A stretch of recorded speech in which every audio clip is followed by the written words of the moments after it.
all these years, I still somehow notice. I don't know. I remember being on the birthday lunch table with you. Oh, yeah. I still got a picture. My baptized, me, you, and Wilson, all together at the same time. Oh, really? Yeah. Oh, I'd love to see that. Yeah, I'll see it. But Yeah, if you do. Send that over. How's your parents doing? What are they up to? my dad's retired, but he does some part-time work this week. Planning Commission. So with the current chairman situation where Gary and Chris have been replaced, but not as a chair or vice chair, I move to recommend Debbie Sessions as our chairman pro tem for the duration of this meeting. Does anybody have any objections to that? That Debbie chair tonight's meeting? There needs to be a second, I second it. and then a vote. All in favor of having Debbie chair? Aye. All opposed? Thank you. Okay, I'd like to call this meeting to order. We will begin with a prayer by Member Stevens, and then if you would please rise and join us, pledge to the flag. Our dear Heavenly Father, as we come before you this night at the beginning of this Planning Commission meeting, we pray for thy Spirit to be here with us. We're grateful for the opportunity we have to live here in this valley, to be able to be associated with good people and be able to enjoy the surroundings that we have. We pray that thy guidance will be here to help us in the decisions, that the best interests of those involved and those who live here in the county can be obtained, and we can be able to live here in peace and be able to get along and be happy with one another. We pray for thy help in all things that we do, that we'll remember thee and say these things in the name of Jesus Christ. Amen. Amen.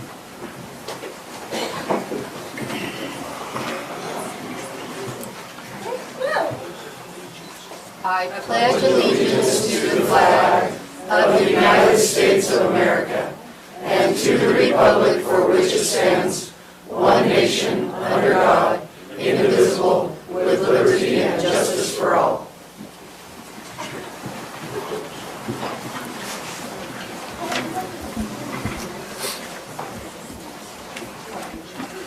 Okay, next on the agenda is approval of the agenda. Okay, I'd like to make a suggestion or a change if we could. I'd like to be able to move item number 4 to the election, and it should be for a chairman and a vice chair, that we move that to item number 7, is that right? Will be 9 with, Item number 9. okay. I have a motion and a second to move the election of the Planning Commission officers, the chair and vice chair, till the end of the meeting under business and staff questions. Any discussion on that motion? All in favor? Aye. Motion carries. On the next item, number 4, we'd like to welcome 2 new Planning Commission members. Devin Miller is representing Enterprise. We'd like to welcome him, and we have Andrew Phillips representing Mountain Green on the Planning Commission. So they're getting a baptism by fire tonight, which is always good. Number 5, any commission member have a conflict of interest with any agenda item? Yeah, I do on number, is it 3? That would be with regards to some of the Warner family, which are relatives, so I'd have a conflict on that one. Okay, thank you. Next on the agenda is public comment period. And I'll try to channel the former chair. He was really good at this in explaining. The first 5 items are administrative items. There is no public hearing for these items. So if you wish to address us on items 1 through 5, you'll need to come up at this time and talk to us. However, if you are interested in the legislative decisions, 6, 7, and 8, so the Clay Rich Matt Slate rezone, the Crouch future land use map and rezone, and the Val Paul Land Use Text Amendment, you will need to wait till those items are on the agenda, and we'll have a special public hearing for each of those items. So right now, if you would like to address us on anything, items 1 through 5, or anything else, maybe something upcoming that you would like to see the commission address, you can come now and please state your name. Any comments?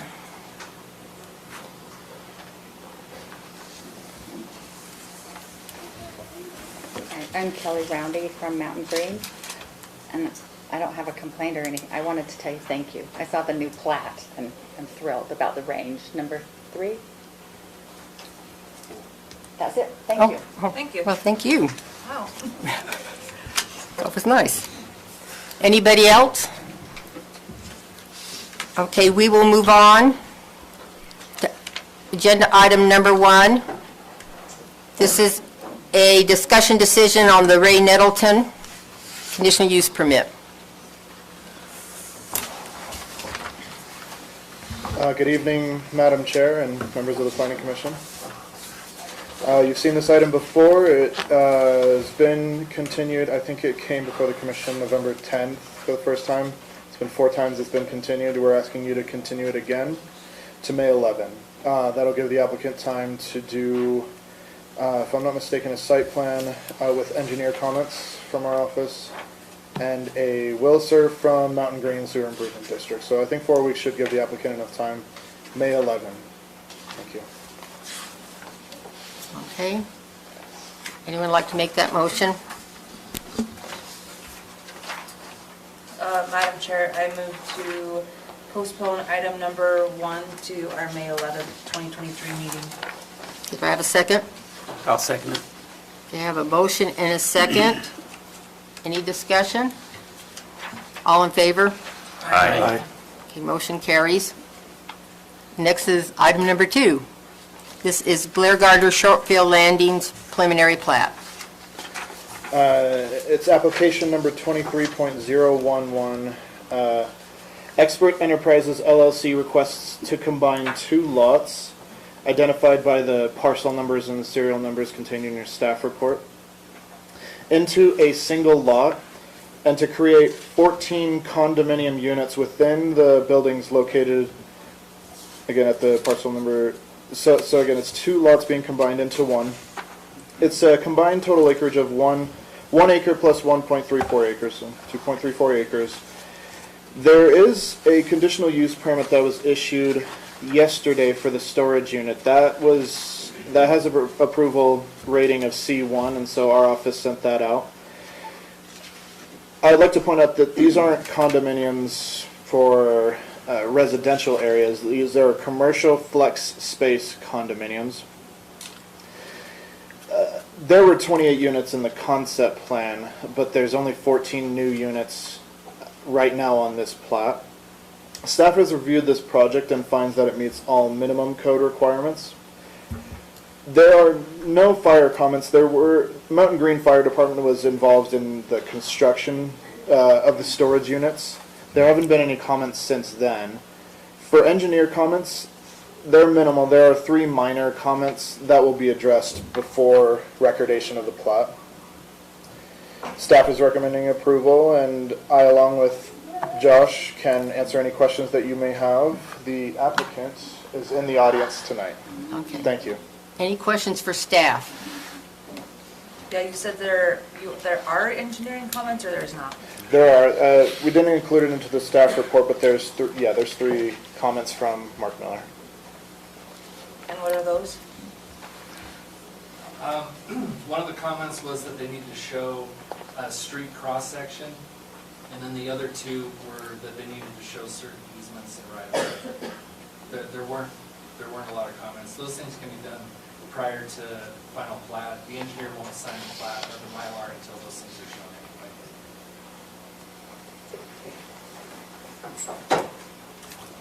anyway. Any other questions? Okay. Anyone have any questions for the applicant? Well, I feel like we're pretty familiar with this. Yes. We've seen it before, so. Okay. Ready for motion? Madam Chair, I move to recommend approval to the County Commission for the Shortfield Landing Preliminary Plat, application 23.011, allowing for a 14-unit commercial subdivision of land and the combination of two parcels into a single lot located at approximately 4032 West, 5800 North, based on the findings with the conditions listed in the staff report. Okay, have a motion. Do I have a second? I second. Okay, I have a motion and a second. Any discussion? All in favor? Aye. Motion carries. Thank you. Okay, item number 3, this is the range subdivision preliminary plat. Item number 3 is for application number 23.009. CW Land Company requests approval of the range preliminary plat. It was previously known as the Warner West Concept Plan. And this is for a proposed subdivision of 43 half-acre and larger lots. The zoning is R120. Zoning requirements dictate 20,000 square feet for these lots. There are a few lots that are 18 square foot lots indicated on the plat. And I'm happy to point them out to you if necessary. Those need to be enlarged to meet minimum size requirements for zoning. We noticed on the plat that perhaps it could be redrawn from a couple of other lots that are larger than 20,000 feet, just adjacent, really close nearby, to help those 3 lots meet that requirement. These can be redesigned before the final plat. A secondary easement to the north and west will dissolve once construction is complete and eventually tie into the emergency access from the Frontier Estates. Staff has reviewed this project and finds that it meets all minimum code requirements. There are no engineer comments. There are no fire comments. There are engineer comments. Staff is recommending approval. I, along with Josh, can answer any questions you may have, and I'm not sure if the applicant is in the audience tonight. She is. That's McKenna. So, thank you. Any questions for staff? Can you address the letter that we got from the Trappers Point HOA? Maybe, probably should read that into the record. I'm happy to read it. Okay. Please, thank you. Sure.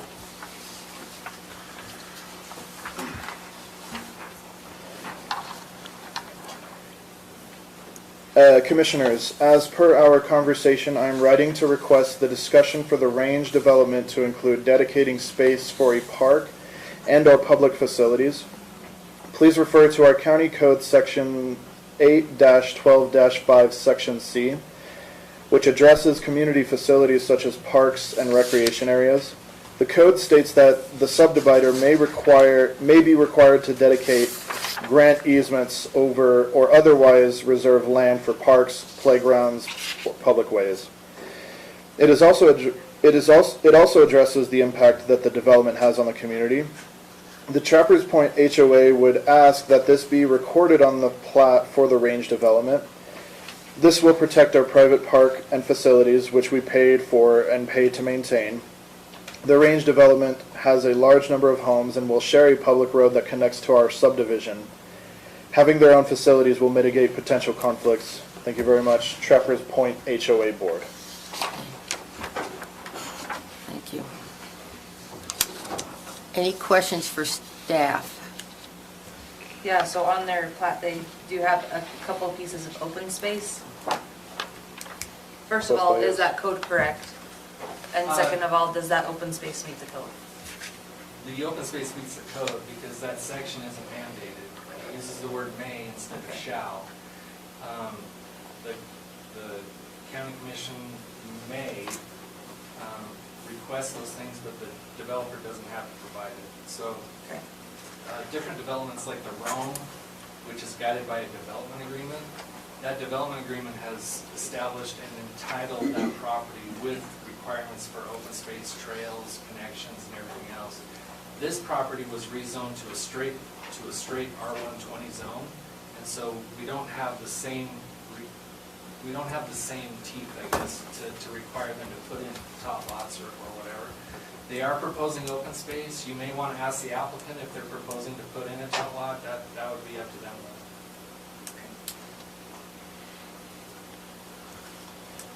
Commissioners, these are the lots in question, smaller than 20,000 feet. We noticed that these two lots are large enough to be able to kind of redraw lines to accommodate the necessary enlargement for zoning compliance.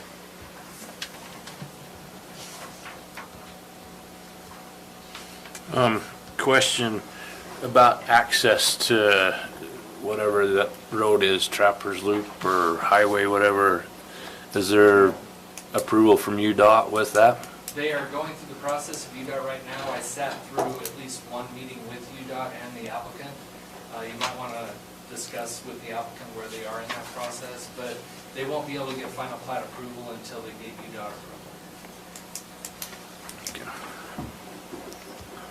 I notice, I don't know if it's changed, but on the plat in our packet, the street that's kind of headed south into the Jackie Woody, nope, the next one, doesn't have a turnaround. Does it have one now? Does it have a temporary turnaround? It does show a temporary hammerhead turnaround. On that one, yeah, our plat did, okay. But there is one. Okay.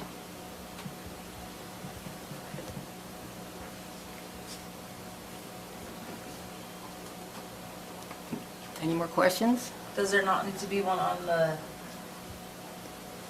that Peak, I think it's Peak Drive something? Is that road already in, Frontier Which Drive? one, so? No, All the way down? Frontier Drive leads into Frontier Estates, which was just approved. They received final plat approval. Yeah. So they're going through, they've submitted their escrow and assurance bonds, so they'll be recording soon. And then once it's recorded, they'll start putting in their improvements, including a secondary access out to Trappers Loop. That secondary access is the one that will go away as soon as the range constructs their main access in. Because that will create the loop access for the subdivision to the north. So if that's not in, then do they need a hammerhead on that road too? Say that again? If that's not developed yet, do they need a hammerhead turnaround on that end too? No, they won't need that, because the two are supposed to Go in develop together. simultaneously. Yeah, because both of them depend on the other for secondary access. Gotcha. Okay. Any other questions for staff? Maybe we can have the applicant come forward.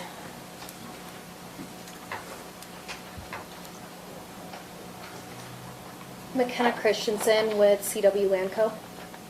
Okay, any questions for the applicant? Anyone? I guess just out of curiosity, what are they planning on doing with their open space? We've not nailed down what we plan to do with our open space yet. We don't have any plans at this time for a tot lot or anything like that, but we will address that here soon. What about the two smaller lots? We can address that to meet the zoning minimums before we submit for final plat approval.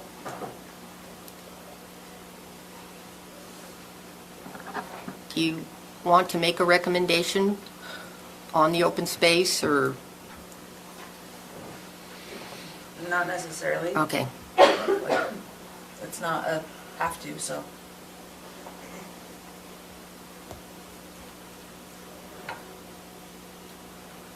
That's all I have. That's all you have, any? I think Josh answered mine, so we'll just wait for final with the road, so. Thank you. Okay, thank you.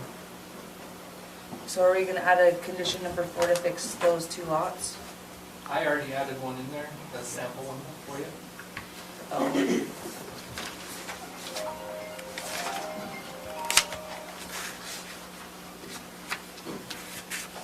On what page? Oh, hold on, I'm on the wrong one. It's on the new packet, not the old packet. The new packet.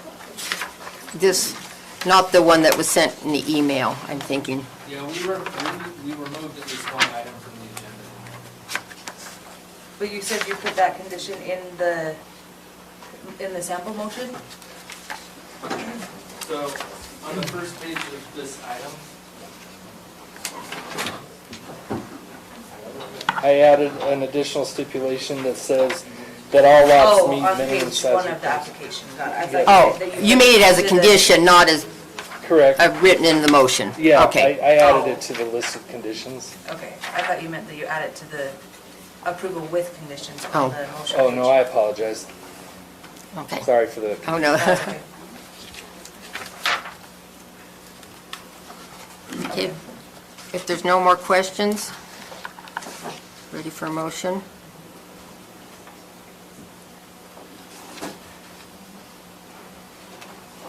Madam Chair, Yes. I move to recommend approval to the County Commission of the Range Preliminary Plat, application to the 3.007 for a 43 lot subdivision of land located at approximately 6651 Trappers Loop Road in unincorporated Morgan County based on the findings and with the conditions listed in the staff report dated April 13th, 2023. Okay, I have a motion. Do I have a second?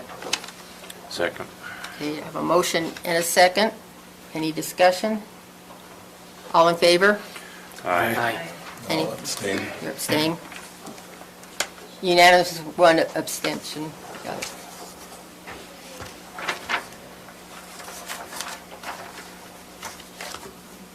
Okay, next is the Rome Commercial Preliminary Plat, lots 1 and 2.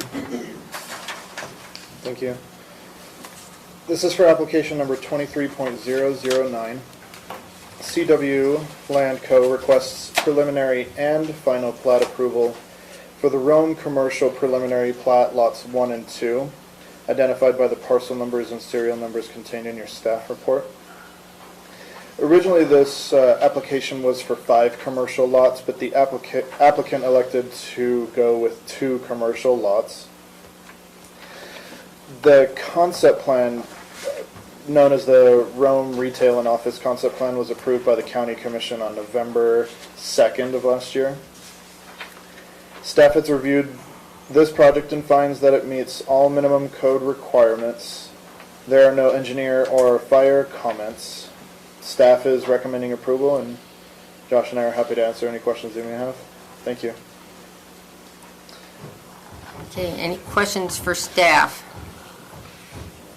Just what, didn't we have something on this area here not too long ago? The same, is Yeah, the- man cave, the wasn't it? Rome Man Caves. The man caves, They've yep. changed the name of that, by the way. It's The across Rome the commercial street. flex spaces, yeah. Yeah, it's directly east of this project.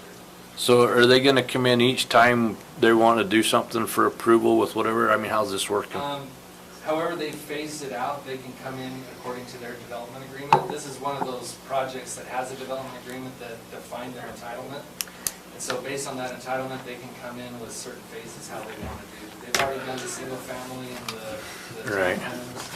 Now they're working on the commercial flex space and the commercial sites. The one thing to note is that preliminary and final plat isn't going to be the last thing you see on this. They do still have to go through site plan review, which will come back to you for all of the, for both of these lots as well as the man cave development. Was this the one that had Mark Miller's on that with the site plan? I think it was. Yeah, his thing says they've reviewed the plat and this application divides 1 lot into 5. Correct, so when the concept plan was originally submitted and approved, it was for 5 lots. Since they're not increasing the number of lots, but they're decreasing the number of proposed lots, I believe that they still meet the requirements for what they were approved since they're reducing the impact. So I allowed them to move forward with the 2 lots without going back to the concept. So does Mark's notes need to be changed to show the 2 lots instead of 5? So we'll make sure all the lots are updated to reflect it's 2 lots instead of 5. Mark Miller has reviewed the new subdivision submittal. By changing that, does that meet the requirements we set when we did the percentage? When they first tried to come in and their commercial was way low versus residential? The only thing this changes is the number of pads that they're able to sell individually. That's it. So they still have the same percentage of commercial versus residential. That hasn't changed. It's just now, instead of being able to sell off 3 additional pads, they've got 1 pad plus where the bank is going to go. What do you mean by pad? So when a commercial subdivision is created, the additional lots are called pads because there's going to be a separate development or business on each of those pads. And typically each commercial pad goes through a site plan review process separate because it's going to be a different business owner. So this doesn't make 2 pads. Makes 2 pads. It does make 2. Where it was gonna be 5. So the actual site design will take place during site plan review. This is just for the plat. This is plating purpose only. So when the site plan comes forward, they'll address grading and drainage, they'll address circulation patterns, landscaping, parking, lighting. They still have to submit photometrics, things like that. So there's still a lot of things that we will review to make sure they meet our minimum code requirements for site plan review, including the commercial standards that their development agreement requires. This is just strictly the plat.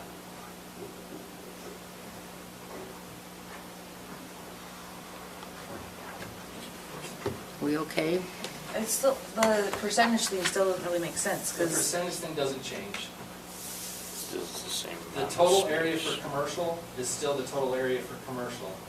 They're just drawing 1 line instead of 6 lines. They make 2 lots. so let's say of 5. let's say this lot number 2, let's say that it's gonna be a Walmart, whatever. Okay? Does, like, the majority of that space is gonna be a parking lot? No, so they're still proposing the office spaces and the retail development. They're not restricted to just one building. But whatever they do, they have to meet the minimum requirements for our landscaping, the minimum requirements for parking, and the minimum requirements for lighting. So they're still gonna go through site plan review, and we're still gonna review that and approve it. We're gonna make sure that they meet those. Okay. It just appears like they're trying to get away with a smaller percentage than they're supposed to, because there's only 2 lots, but. It's still the same size. The same The only space, difference is, just- like I said, they're drawing one line instead of several lines.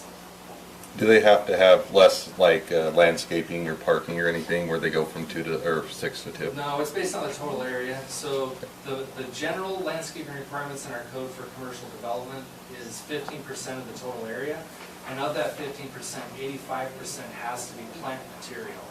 And whether that's grass, ground cover, trees, shrubs, whatever, it has to meet that minimum. And it's based on the total area, not the number of lots. So basically with the 2-lot subdivision, there's potential for two owners right now. Before, with the 5, there was a potential for 5 different owners. Now there's just potential for 2. Okay. Does the town center zoning for commercial, is it different? Well, the town center zoning has additional architectural design requirements. However, this isn't zone town center. This was zoned with, well, it's zone town center, but it's regulated by the Basin Development Agreement. Okay. And the Basin Development Agreement defines all of their entitlements. Okay. If there are no more questions, ready for a motion?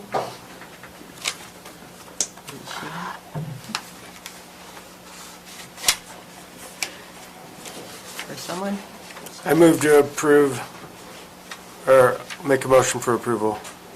Move to approve the Rome Commercial Lots 1 and 2 preliminary plat, application number 23.009 for a 2-lot subdivision of land located approximately 4950 West, Old Highway Road in unincorporated Morgan County based on the findings and with the conditions listed in the staff report dated April 13th, 2023.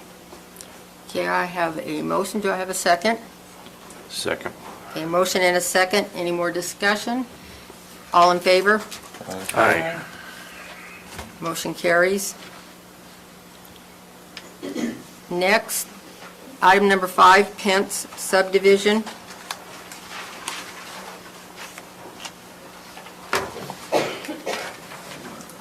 Application number 23.012 is for preliminary and final plat approval for the Pence small subdivision. The Pences are proposing to divide their lot into two lots. They received rezoning approval for this property back last February, I believe it was, which allows for the division of land. They have, their preliminary final plat meets all of our minimum code requirements. There are a number of surveyor comments as well as some engineering comments. The engineering comments revolve around those pictures that I sent you. So last October or November, there was work being done in the right-of-way without an excavation or right-of-way permit. He came in, he obtained a permit, and then he used these T-rails to create a retaining wall. They were not designed for that, so our engineer has recommended that the T-rails be removed and a retaining wall that's been properly engineered and installed take place before recordation. We are recommending approval of the subdivision as we feel that those things that are required will have to be met before the engineer and the surveyor sign the Mylar, but shouldn't hold up the approval process. Okay, I already talked to Josh about this. In our code, it requires that the side lot lines of all lots be within 30 degrees of perpendicular. And if you'd notice, the side lot lines on this one, it looks more like 30 degrees instead of at least 60 degrees. So that will need to be changed to meet our code. So maybe a condition added that the interior side lot lines be within 30 degrees of perpendicular.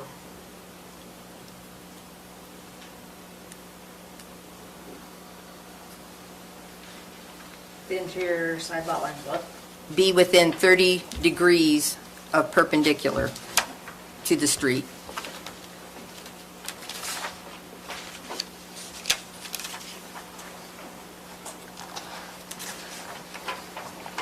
Where's that at? You looking at lot 1? Between lot 1 and 2, you see how it comes down and then angles? That sharp point. That sharp point, creates that sharp point at the road, that looks more 30 degrees, but it's not 60, I can see that. But that can be fixed. And then on the signature boxes, there's one at the bottom, it says approval as to form, and it says Morgan County approval. Is that the No, recorder, or is that's- that to be? That's one of the surveyor's comments that needs to be changed. Okay. It'll have to be updated on the final plat Okay. before the Mylar's printed. And then the surveyor, when I take the survey to get signed by the surveyor, or the plat signed by the surveyor, he goes through all of his comments and he makes sure everything Okay. is there.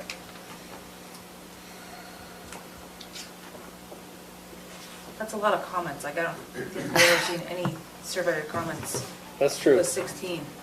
That's true.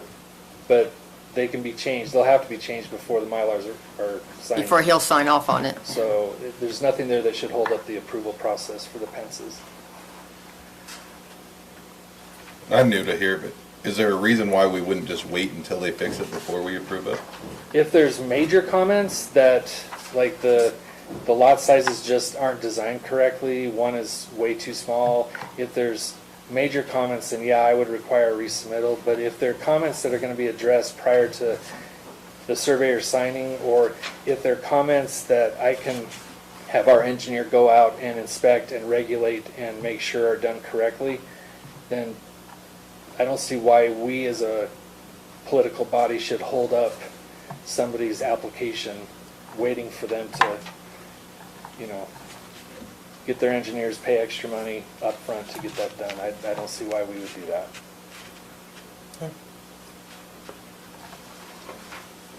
Any more questions for staff? And is the applicant here? I don't know. Oh, there he Oh, is. yeah. Did anyone have any questions for the applicant?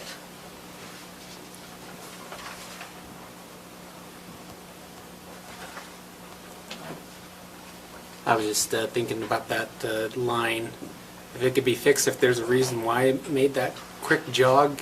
It's due because the right of way from Joe's house, his property line, that's why they made the quick jog to it.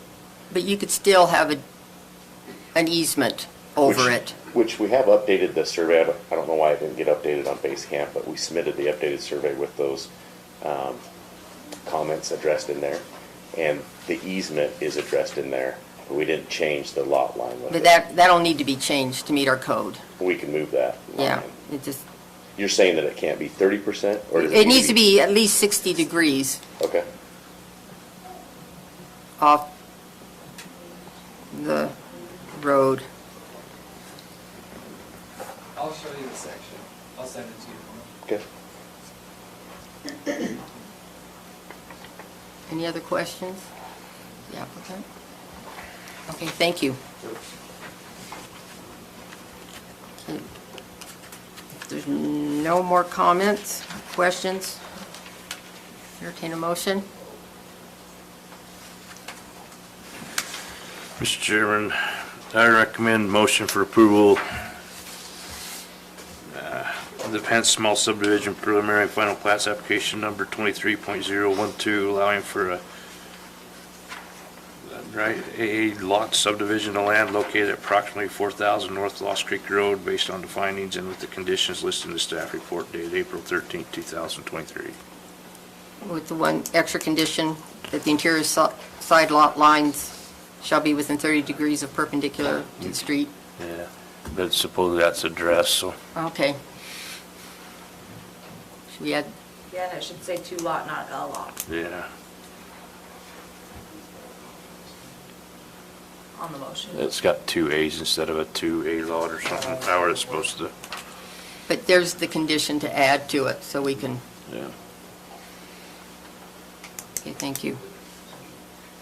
We have a motion with the one added condition. Do I have a second? I'll second it. We have a motion and a second. Any more discussion? All in favor? Aye. Any opposed? Motion carries.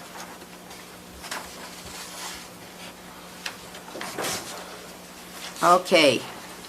Now we move on to the legislative discussions and decisions.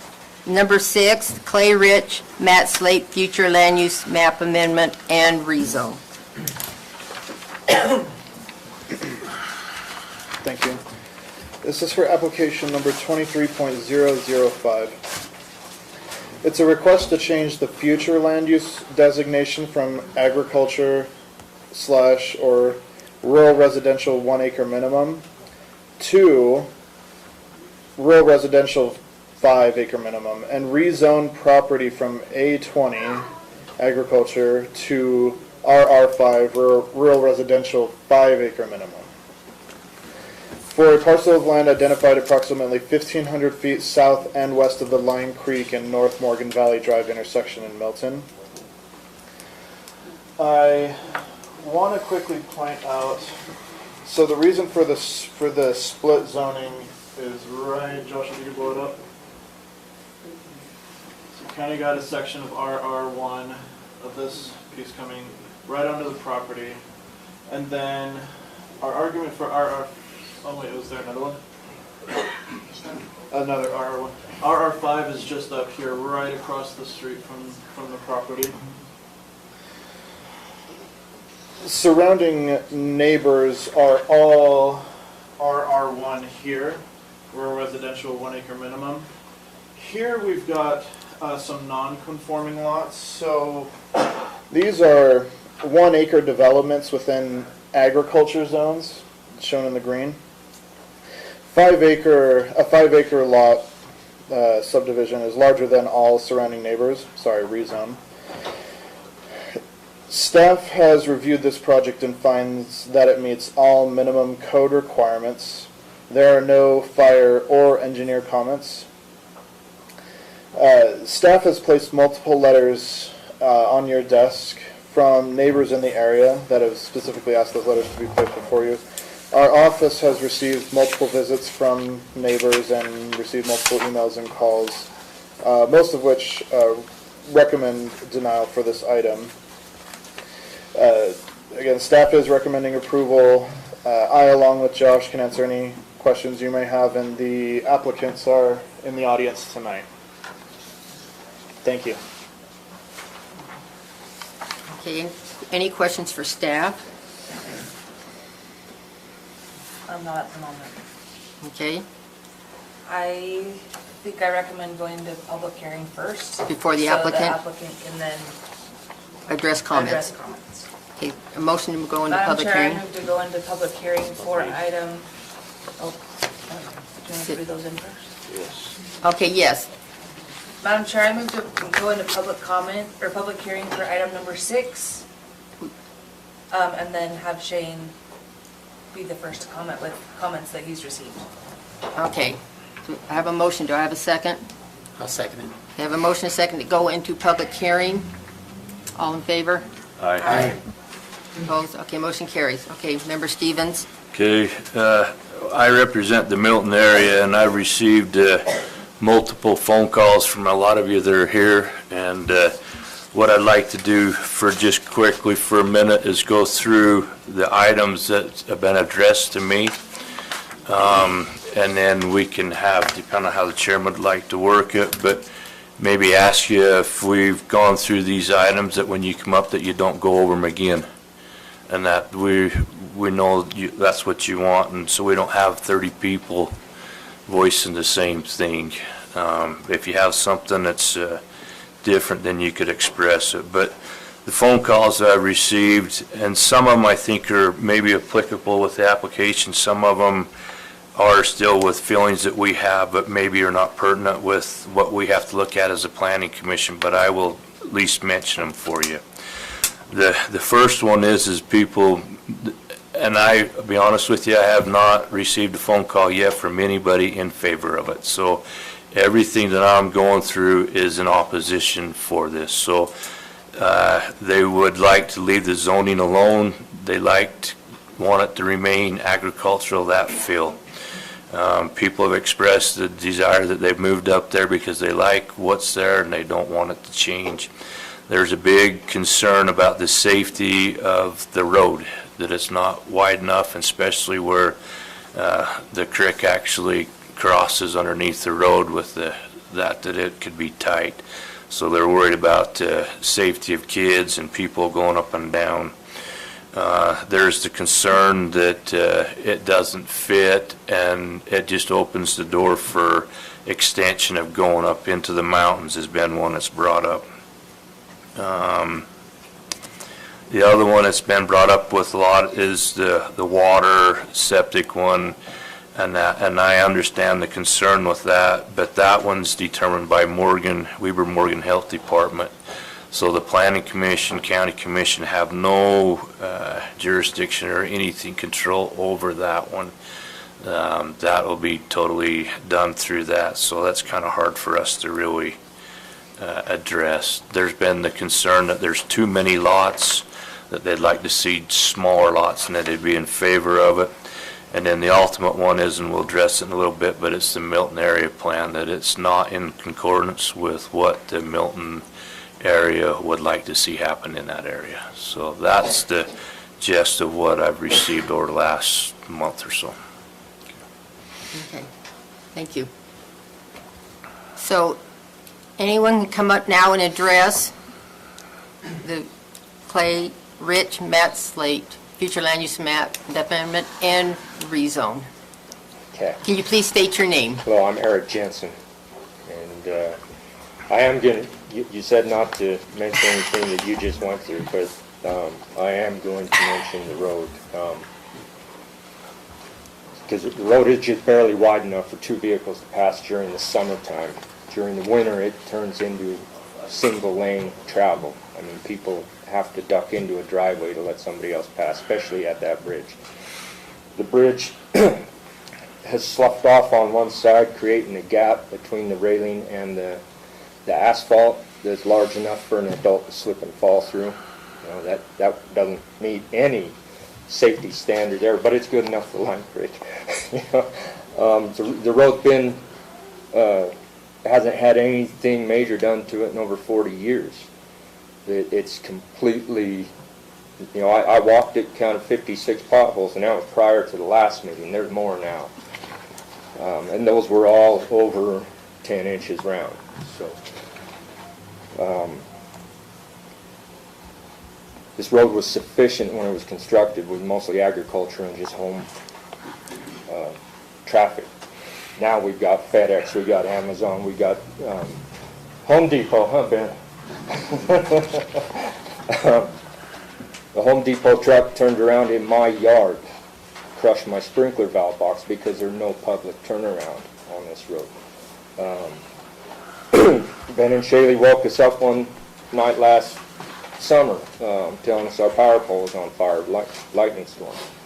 So the fire truck come up, and then Rocky Mountain Power come up. There was barely enough room for them to be there, and they both had to back all the way down to the church to get out.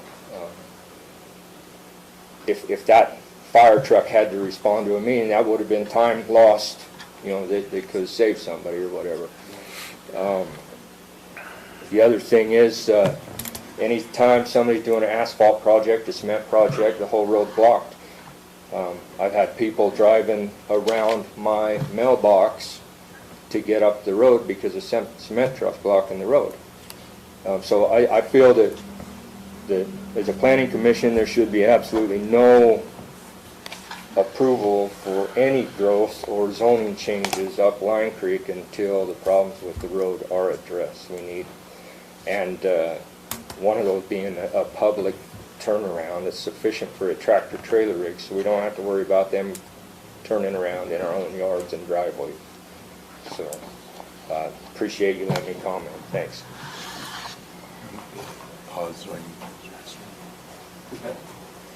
Hi, I'm Cliff Blomquist. We own the parcel of land west, just from Milton Church west to Line Creek Road. We own that little piece of land right there. But my issue is not about people not having the right to do something with their land, but when we do it, we need to do it right.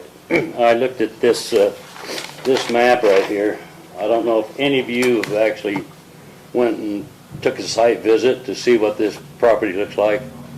If you haven't, I'd suggest, you probably can't get there now, but just sit on the Stoddard Bridge and look at that mountain right there, and that's what you're looking at. This is a little bit deceiving because it's all flat.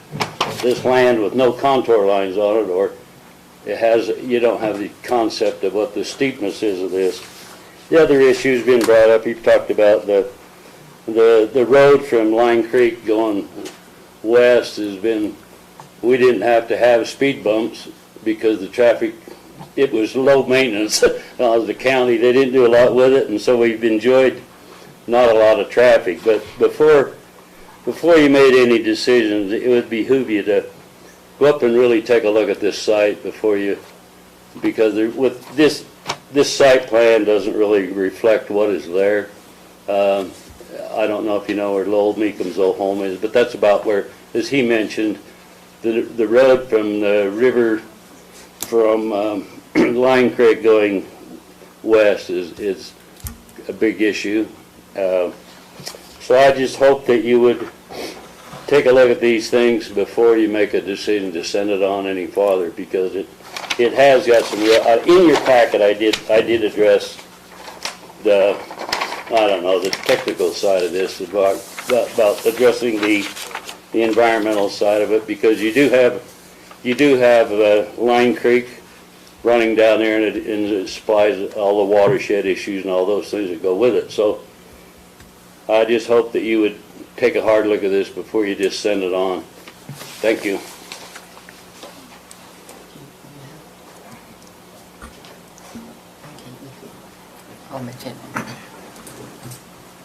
Commissioner Miller needs to step out for a minute, but we will continue with the discussion. Okay, I'm Mark Thurston. My family, as well as myself, own some land beyond this lot. One thing we're concerned about, and I cannot find an answer, apparently no one in the county knows exactly where the county road ends, and then what access we would have from where the county road ends to our property up above. I think if I looked at it right, if you was to pull it up, it follows the road, but the property on the other side of the road is owned by the Carter, and rumor has it, well, no, Clay's wanted to buy it for a long time. So then, from where this is across the road, it'll all be owned by different people. And at this point, I want to make sure we maintain access through these properties to get to our property. And I know things are going to change, and as far as I can research, there's no description as that road going up Line Creek actually has a legal access.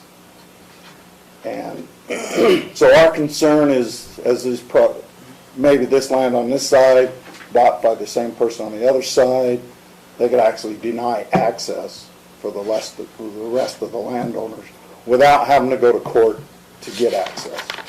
So I plead with the commission, no matter what way you go, we maintain access for the people that own property up above. So, that's all I got. Thank you.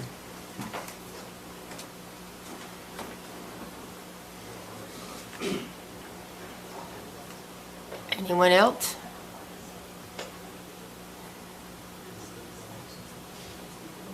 Last call? Okay, I'm ready for a motion to go out of public hearing. So moved. Second?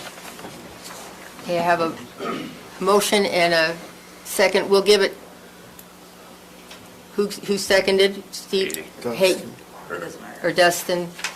We'll give it to Dustin, the second. All in favor? Aye. Any opposed? Okay, motion carries. Are we ready for the applicant? Yeah. Or do you have any questions for staff first? No. Okay. If anyone, okay, the applicant. If you'd like to address commission? Do you want to address any of the concerns? Yeah, I think they're all great concerns, and I appreciate everybody's interest and stuff like that.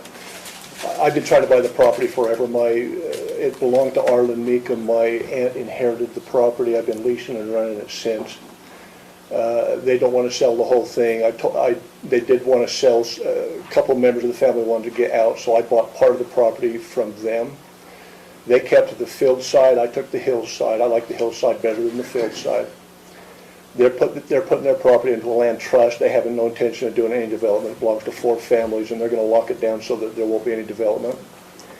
I bought the property initially to try and put some lots for my boys. I don't think, I'd like my kids to live in Morgan someday in spite of the fact that it's expensive. And so I initially had bought the property with the intention of making 4 lots for my kids. I took a look at the cost and come to the conclusion that Joe Biden hates people like me. So I changed my mind and I involved my neighbor. We decided to split the property in half. The intention is to each of us put a home of our own on the property. Right now it's zoned for 1 lot. In the event we don't get a rezone, it's our intention to just make a lot and sell it because we've spent enough money on it that it's of no value unless we build on it. So if we can get a rezone, we're looking for a 5-acre rezone. The purpose of a 5-acre rezone is it accommodates the setbacks and stuff like that. The purpose of that is to be able to set the homes, 2 homes far enough back on the hill that the neighbors on the Line Creek Lane can't see, and it won't be people with homes and looking in their yards and stuff like that. The lots are various sizes, like Mr. Blomquist said. There's a lot of steep property up there. With a 5-acre rezone, if you wanted to get 6 lots up there, you couldn't. It'd be impossible to get 6 lots, and to get 6 lots, you'd have to use a different ordinance because you'd have to have a regular county road, and you couldn't build a regular county road and stuff like that. if you walk up on the property, which I have virtually my whole life, it's relatively flat on the bench. There's a place up there to sit a home with virtually no slope. And as far as the roads and stuff like that goes, there's easements on it. We can do a road with 8% where it only requires 12%. In terms of turnarounds and stuff, the development we would have a turnaround suitable to solve some of the problems you've talked about, like Eric had talked about. As far as the easements go, like Mark says, I totally get that issue. If you want a recorded easement, Mark, we'll give you a recorded easement, but it's no big deal. The easements stay the way they are. They're all prescriptive right now. I don't even think the two homes like Danny's and Tony's and Caleb's home, I don't think they have recorded easements. Our intention when we finish the development to provide recorded easements at least to the two homes. Clay, you need and to stuff. address us, not the audience. Okay, I'll Thank get you. you in just a minute. So it's our intention to provide easements to both those homes. It was my intention at first to widen the main road out maybe 6 or 8 feet to maybe accommodate those homes a little bit better, but I've had some feedback that those homes don't want a wider road, so that's cool. I just wouldn't spend the money. We wouldn't make those improvements. But like I said, as far as the easements go, our road would come right off the end of the county road. It's split right there at the end of Lone Leacomb's old place. And I don't know what kind of questions you have, I mean, or if anybody has any. Any Like I said, questions? there's gonna be a road and a home, and a lot and an easement no matter what. So the only question is, with a 5-acre rezone, we'll put a second home and Matt and I will live there instead of selling it. As far as the 5-acre rezone, I've had some feedback about why 5 versus 10. The 5 accommodates the lots better. The 5-acre, the setbacks and stuff like that makes it so we can situate the houses better and build the lots a little bit better. The other thing is I'll be keeping the lot that includes the road. And I anticipate somewhere down the road that we'll do some work either with the 2 existing homes or the county to make some improvements, and I don't want to come back for a rezone to do that. So that's, I don't know if you have any questions or, and I'm sorry that it makes people nervous. I mean, you put one of those stupid orange, yellow signs up and you know, then the rumors start flowing and stuff, and so I apologize for the nuisance and then that type of stuff, but I'm happy to answer any questions.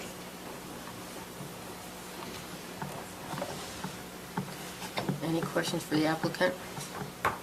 So if you're only planning on doing 2 lots, if there was a restriction that you could, or even though it was zoned R, I don't know if we can, but I'd have to ask the council. We can't do it R5 and then only have 2 or you can't, or limit it to 2 houses? No, but I mean, No. the one good thing is that when we do a subdivision with 2 big lots like that, it's gonna be virtually impossible for anybody else to build a lot above us. If that's everybody's real concern. Just understanding, theoretically, you could put 4 houses instead of 2. right? Theoretically, that was my intention in the first 5, place. whatever they, Okay. Yeah, that was my intention in the first house every place. 5 but when we- acres. When we situate the lots, that's not our intention today. Maybe in 20 years it will be, but today, you know. And just for the new members, once you rezone, the entitlements are there, Okay. so, for that zone. Like I said, if the landowners above are concerned about easements and access, give a deeded easement instead of the prescriptive type that you have today. So,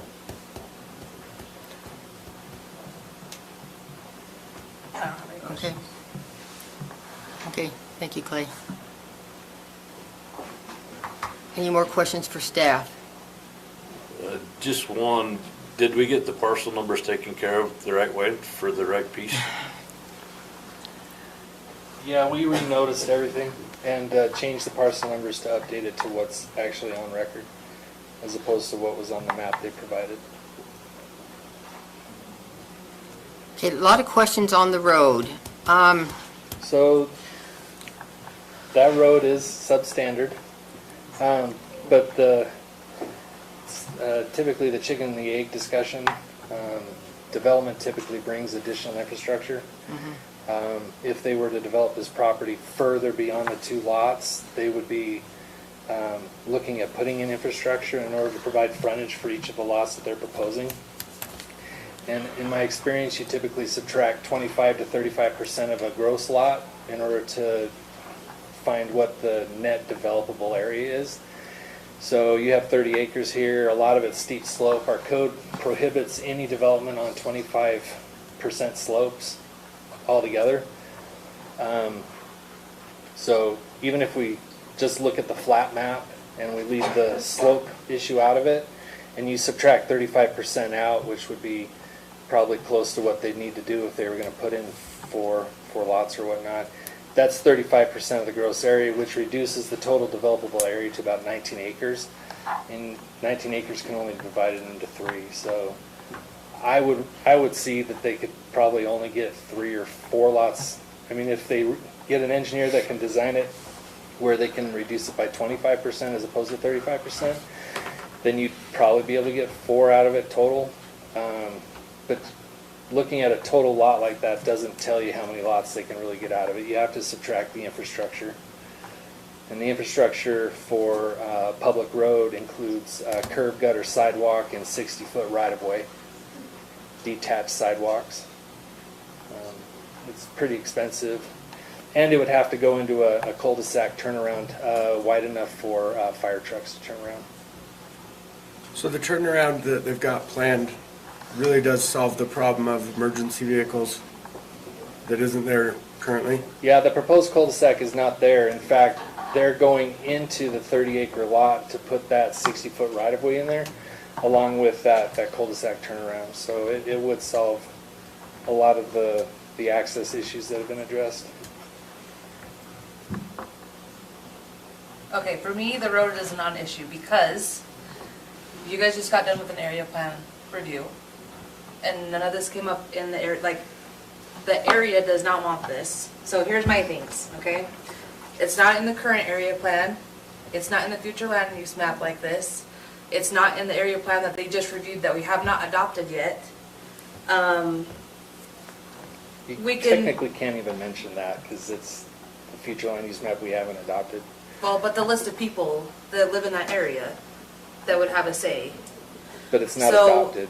They, like, intentions are lovely, but we all know that people don't stick with the original intentions all the time.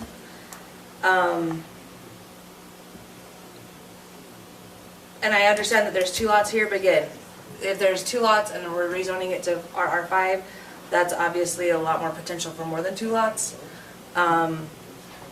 So I don't think the road's an issue because I'm not for the rezoning in the first place. Now, if it was a different zoning, or maybe I was for the rezone, then the road would be a consideration that I would have to take in, but that's my thoughts at this point.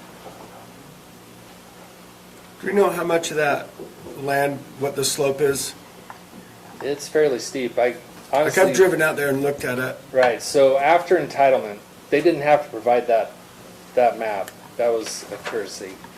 Rezonings typically only require a copy of our map, our zoning map, a legal description of what they're rezoning, and that's it. Typically, the process to evaluate slope and evaluate the hazard area comes with the subdivision process. So they would have to do a slope analysis. They'd have to hire a geotech engineer to do a geohazards report as well as a geotech report. And that report would determine if the slopes are sufficiently stable or if they'd have to do additional engineering to stabilize the slopes. On top of that, they'd have to define the buildable areas, but all of that is handled during the subdivision process and not through the entitlement process. So this legislative decision is strictly for entitlement. It's not, we don't really look at the streets. It's just for information purposes. You can't just take 30 acres and divide it by 5 and get 6 lots. There's a lot more to it. And there's no way they're going to get 6 lots out of that. There's just no way. That's why I was wondering what the slope is, because when you look at it, it's just so hard to imagine that you have worst case scenario, you get a bunch of lots. From my perception, it's so unlikely for them to get that many lots that then you're really looking at what the applicants are I've been saying, up which there. is really they're trying to get two lots. And I'm with you though. Can I still ask a question to the applicants? If there was another zone code or a way to do it where you just got the 2 lots that you're putting in for that still meet the setbacks, would you do that?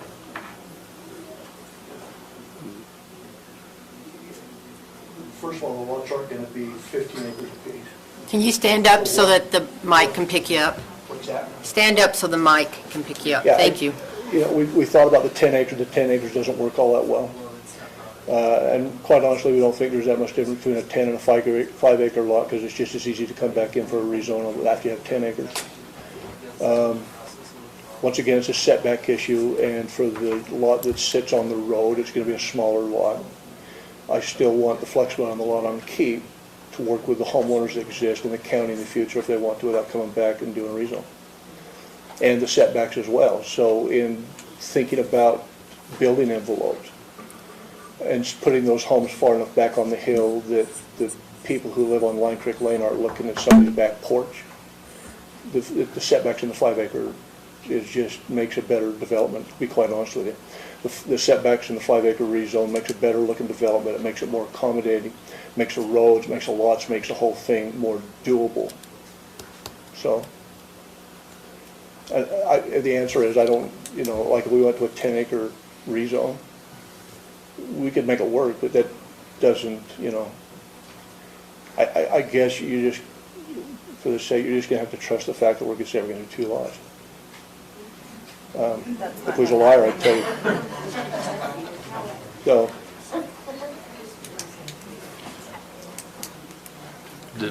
One of the things with this application though is it's for the RR5, so you have to throw the 2 lot idea out.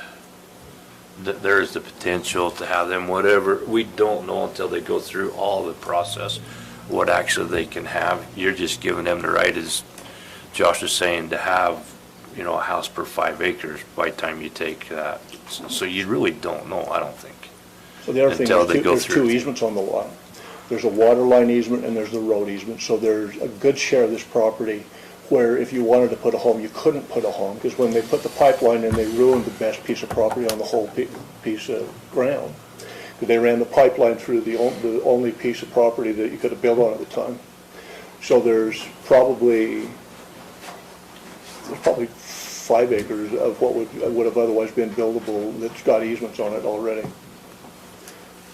And so even if we wanted to put 4 lots, I don't know that we could get 4 lots out of it if we wanted. Because I don't know that first of all, the private lane has to be short enough to accommodate without getting into the fire issues and stuff like that. If we went with a larger lane to accommodate 4 lots, we'd have to create frontage for 4 lots. I don't know how we would do that, because I don't think that the buildable envelope on that flat spot up there would accommodate it. I don't think it's, from an engineering perspective, I don't think it's a reasonable thing to do. But we still want the 5 acre rezone for the setbacks and the lots and the flexibility in doing the development. And one of these days, somebody sitting in this room who doesn't like this idea is going to come to me and ask for an easement, because they're going to want to build something. I don't know what I'll say. Based on public comment today, probably the answer will be no. So, I think part of the discussion we need to remember, and maybe this is my fault for even talking about lots in the first place, is that the item on the thing is, do we want to rezone? So, does the rezone request fit the area? Can you please pull up the future land use map?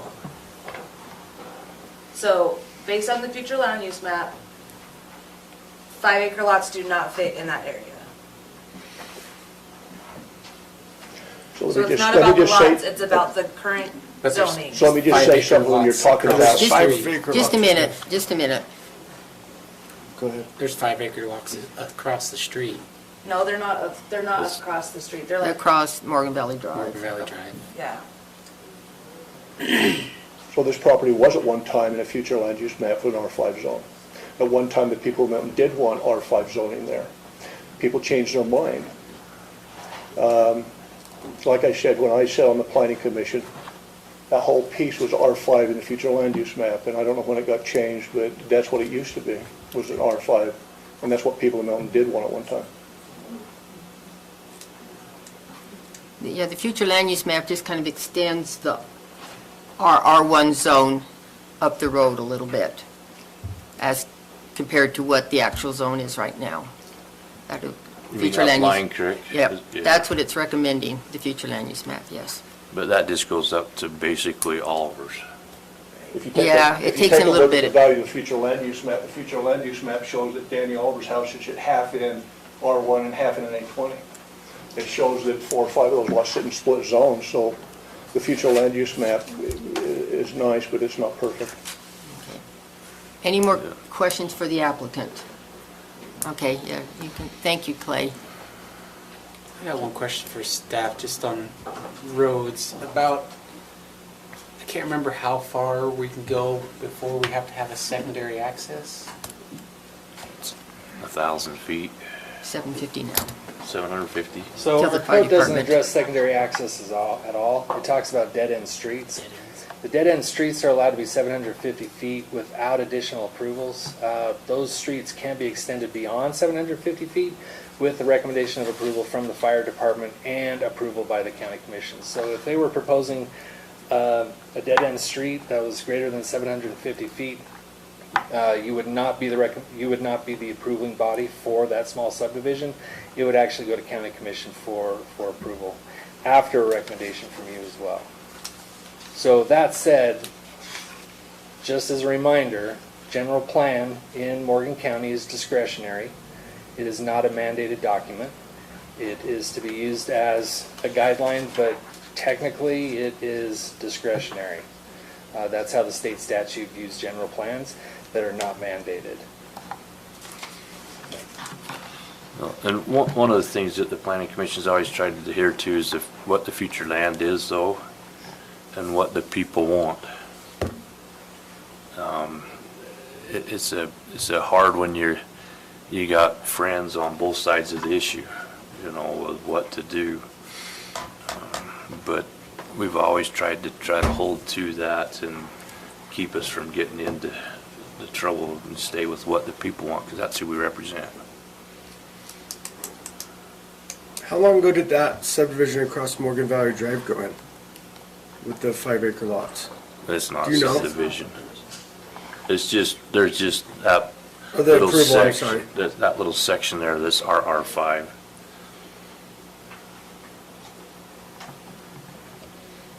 How long ago did that go in, though? I don't know. The rezone, yeah. It's been a while. Wasn't it just last year? No. They're behind. I think that was further down Morgan Valley Drive, more Oh. towards Morgan City. It was the Rindelsbach property. On the corner Yes. of Stoddard Yes. Lane. Okay.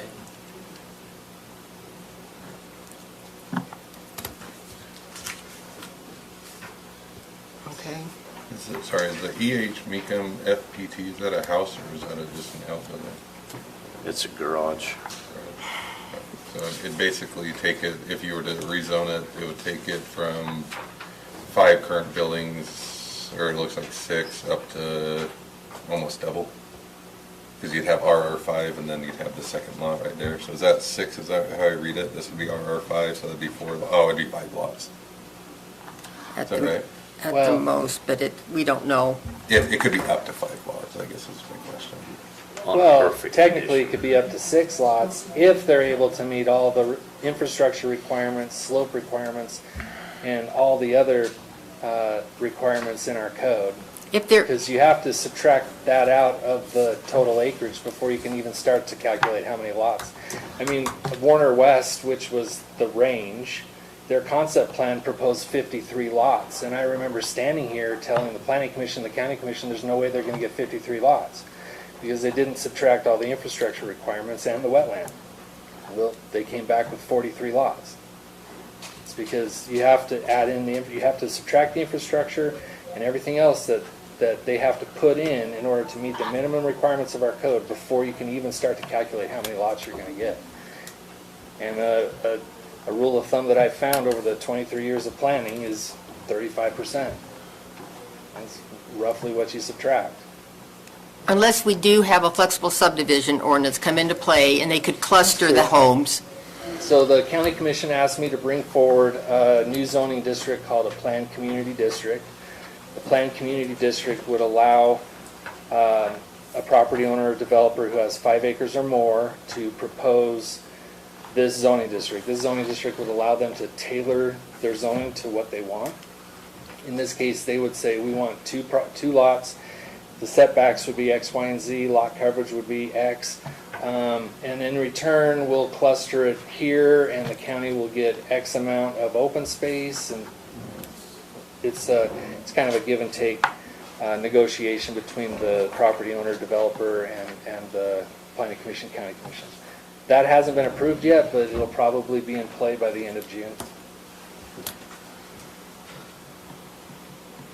If approved.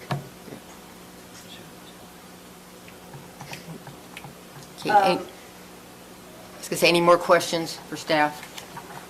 Okay.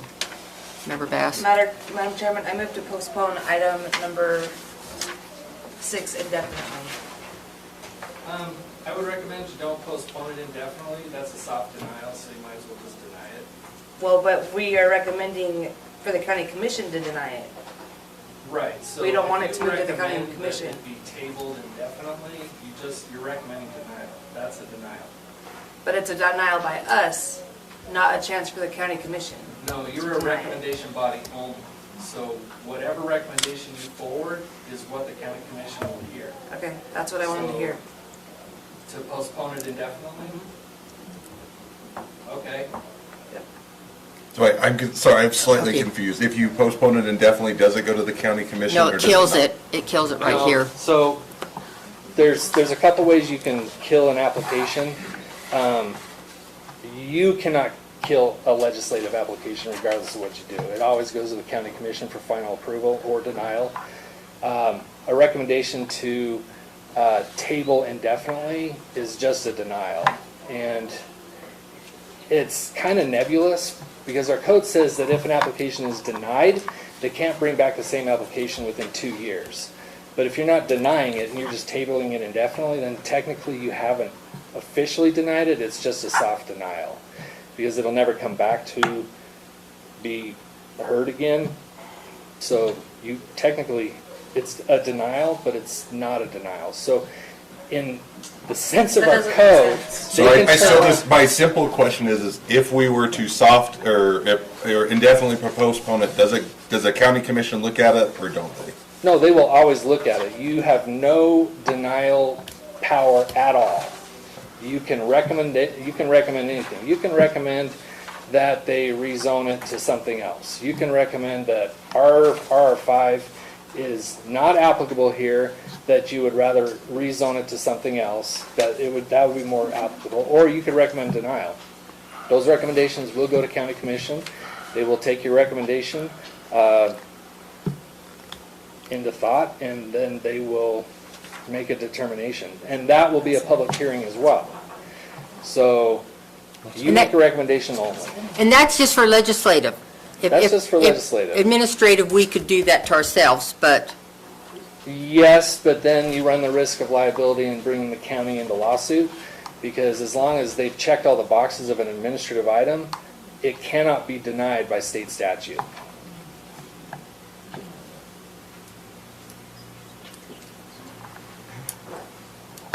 So There's my my right. recommendation. Yeah, and this something is- like that. As staff, my recommendation would be is if you propose to deny the application, then just recommend denial outright, instead of doing. So let me ask my question one more time because I'm still slightly confused. Okay. If we were to, and I'm not saying which way I'm going, but if we were to indefinitely postpone it, what does the county council see? Will they see our recommendation is indefinitely postpone it? Mm-hmm. Okay. That's what they see. And they will see it on the first meeting in May, regardless of what your recommendation is. Okay. I mean, that's what I have to do for legislative items. It comes here, you make a recommendation, and then it goes to county commission. Whether you recommend to postpone it indefinitely or not, You're just soft denying that. That's a recommendation for soft denial. And then it'll go to county commission, they'll look at that recommendation, they'll make their own decision. Yeah, no, that clarifies it, thank you. Yeah, soft denials though, if you recommend to postpone indefinitely, and it goes to county commission, and county commission says, that's a great idea, let's postpone it indefinitely, then technically you haven't denied the application, they can bring it back at any time. No, So, you just said that they can't bring it back within 2 years. The If same, you- the same application No. cannot come back. if you deny it, if it's denied. But if you postpone it indefinitely, then you That's haven't. not my understanding of Robert's Rules of Order. My understanding is that if you postpone indefinitely, it kills the motion and We it don't can't be brought follow, back. we don't follow Robert's Rules of Order. This is a bastardization of Robert's Rules of Order, to be perfectly frank. Your legislative power, your decision-making power for legislative items is strictly recommendation. It's strictly recommendation. Like, any recommendation you make has to go to the county commission for final decision. What, the positive recommendation already has findings listed by staff. If you wish to make a negative recommendation, you should come up with at least one finding of why. The finding is that it doesn't go with the area plan. Whoever Or make, the future land use map, which has been our general, like, I guess, I'm just saying, way that it- we run our business before is if it doesn't meet the future land I'm use just map. saying it needs to be part of your motion. Right. So which So- area plan are you Right. talking about the Not old area area plan, the future land use map. Okay, all right, because the area plan that's being reworked has not been adopted. Right. And should not be a consideration for that finding. But the old one The old one is, right? Yeah, the old one. But I haven't looked at the old one, so I couldn't tell you what. Because I don't think that was adopted as part of the current general plan.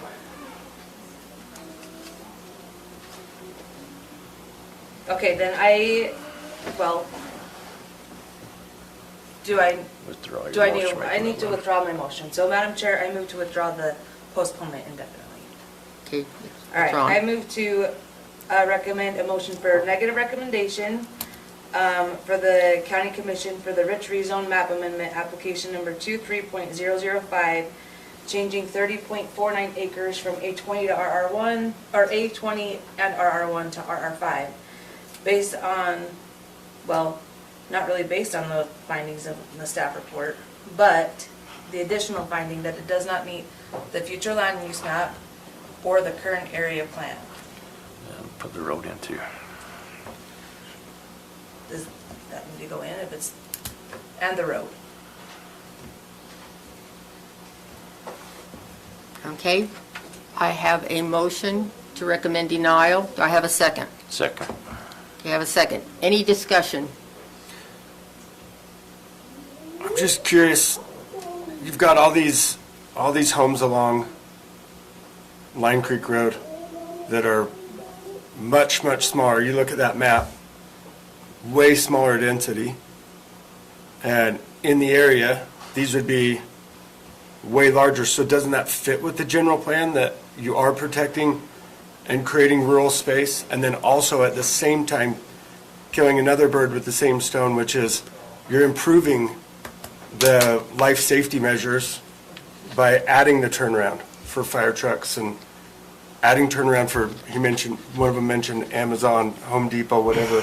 But all these trucks are able to turn around, so then that improves quality of life, safety, right, emergency services, and you're still the largest lots in the area. Right, but which those are, should fall in that theme of protecting the rural area.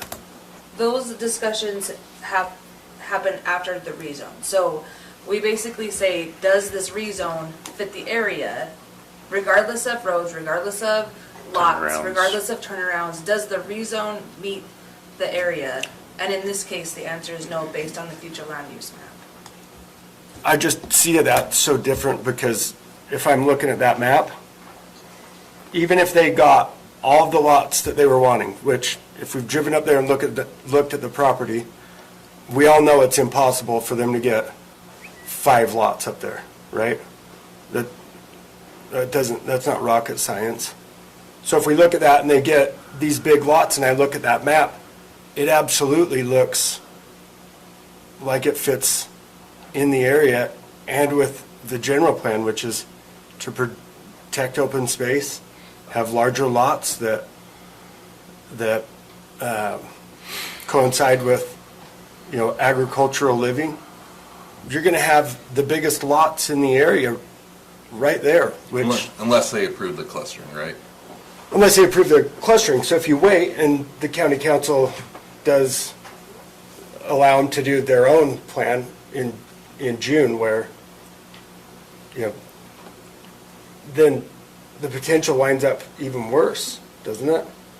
So in my mind, this makes more sense now to protect the area, because if you look at that map, those would be the biggest lots in the area. So it does fit. But the future land use map is for 20-acre lots. That's what all that light green is. So based on the map, 20-acre lots are not 5-acre lots. I'm seeing a whole bunch of under 1 acre lots right next door to it. And 5-acre lots kitty corner almost. So doesn't that fall in line with what's already been happening, but only better? I guess it depends on who you ask. If you ask me, then no. It's hard to not look at those would be very large rural lots. And that's what, from what I understand, the area wants is large rural agricultural living. The area wants it to stay the way it is. So, Okay, But the way it is under 1 acre lots on that road. on the road. can we keep the talking down? But the area from Milton is everybody's proposed, and that is to leave the zoning the way it is, so it'd stay 20. So it depends on if you say the Milton area or the county as a whole, right? Yeah, it's hard to wrap my head around that you'd be the biggest lots and still be a nuisance to an area with much smaller lots right around you. And also improving, like I said, emergency services and the road. It's hard to ignore that.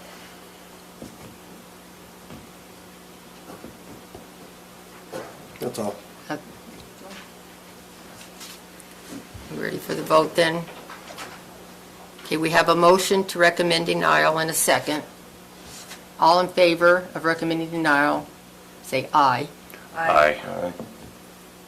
Those opposed? Nay. Okay, it's 3-2, motion carries for denial.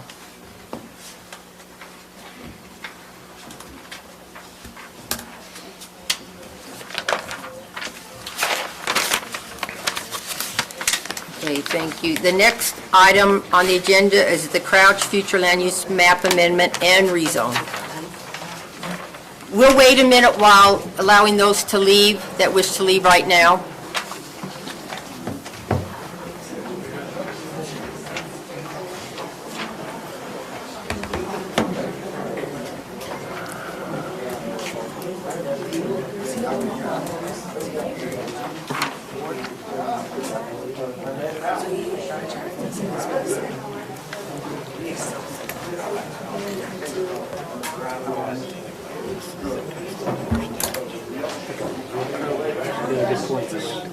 Thanks, man. It's hard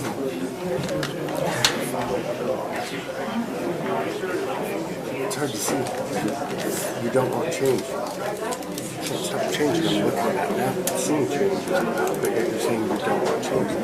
It's changing. And once you're exiting the room, could you please move far down the hall so that the mics don't pick up your conversations, please?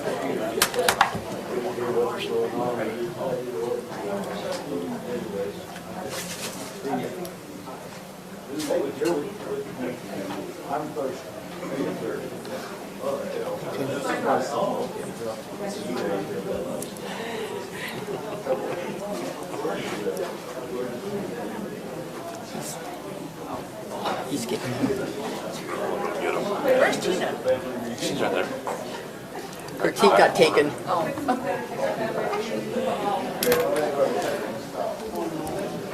Okay, thank you. Okay, we're ready for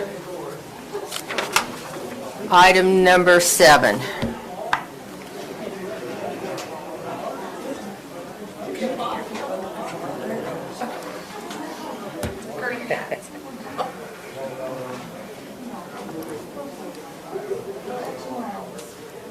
Should I shut one of the doors? I don't know, they're outside both of them. I Maybe, think they're mostly outside that one. Yeah, so that one, if you shut the door. You're Yep. go now. okay, I think we're okay. Oh, Tina won't let me shut the door.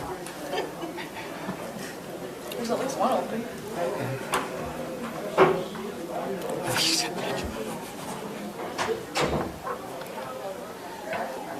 I'll speak up. Speak up and hopefully they will move So off. can Thank hear you. me? All right. Application number 23.004 is for the Crouch rezone. The property owners are Justin and Heidi Crouch. The project location is 3825 North Lost Creek Road. The current zoning is split A20 and RR1. The application, the property is currently zoned 10.25, or it's 10.25 acres in size. They are proposing rezoning just the A20 portion to RR5 for setback purposes as well.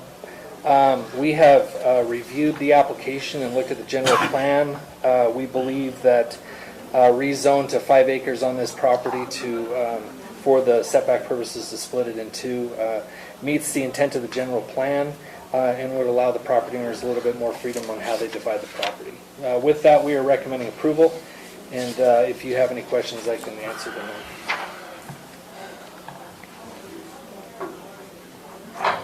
Do you have any? So how's the frontage work on this piece?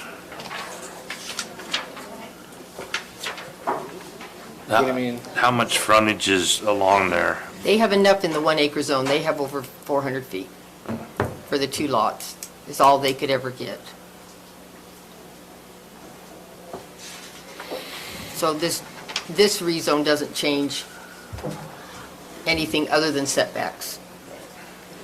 And I think the problem is there's an existing house already on it, and to try to divide the lot to meet the setbacks, in 820, the side setback is 60 You feet. can't do it. You couldn't do it because the house is too close to the middle. They can't build close to the road because of the gas lines running through too, so. Yeah.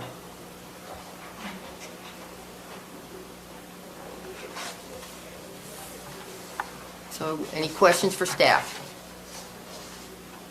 So the only thing this is changing is setbacks. No, it's changing the A20 portion to RR5 so that they can meet setback requirements for the RR5. Because the difference between RR5 and A20 is like 40 feet. I mean, it's substantial. So side and rear setbacks for A20, I believe, is 60 feet. For RR5, it's 20. 20 foot Side. rear, side, 25 rear. I believe, yeah. So is the lot not buildable if you didn't have the setbacks as it stands? Well, the current lot is developed, I mean, it's already built, they have a house, but they would like to divide their property in two.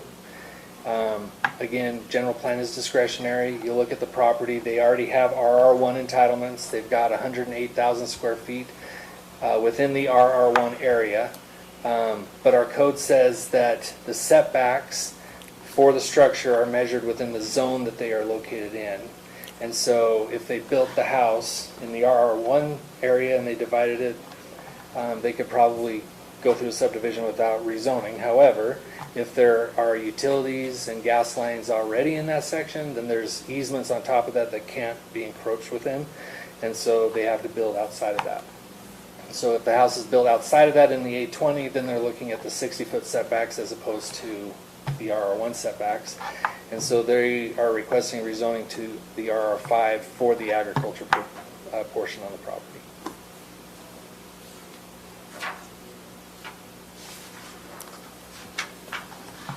Okay. Any more questions for staff? Did you want to go into a public hearing? There's one thing I need to point out. We have a future land use map and a rezone. I'd like to hold the public hearing together, but if we approve to separate the two, make a motion for the future land use map amendment and then one for the rezone, make it two separate motions, but have the public hearing together, if that's okay.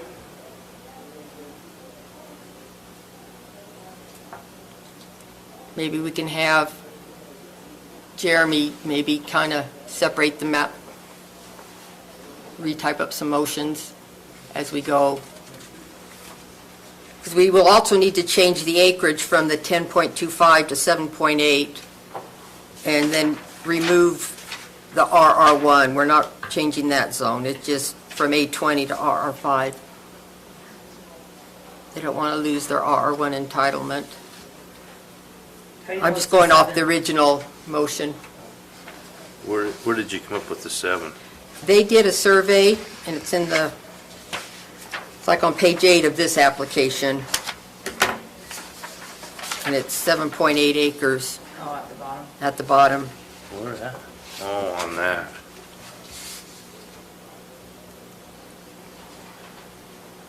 So when I first read this, I was really concerned that they were going to be losing their RR1 zone and thought that's crazy. They can't do that. But as I read deeper into it, I could see they just mean to rezone the A20.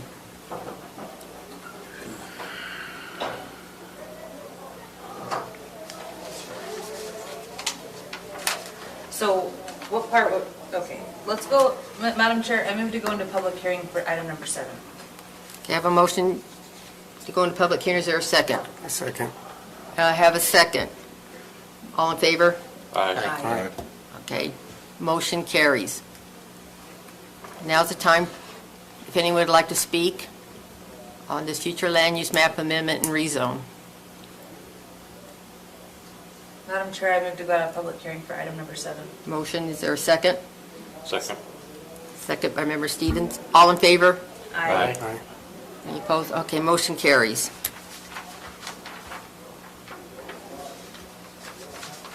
Do you have any questions for the applicant? I do not.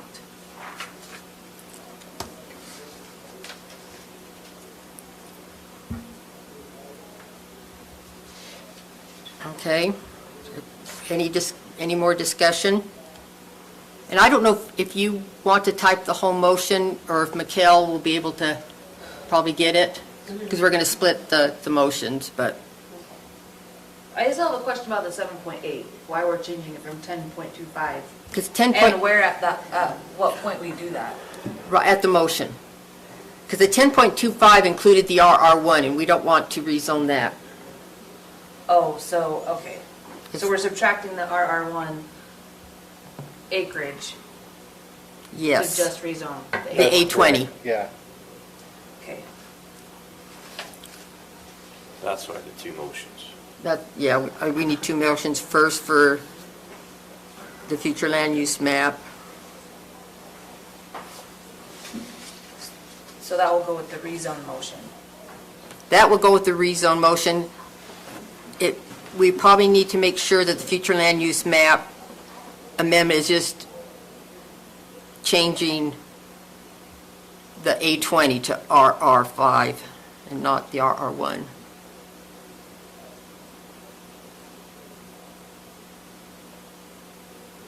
So we would do the future land use map amendment motion first.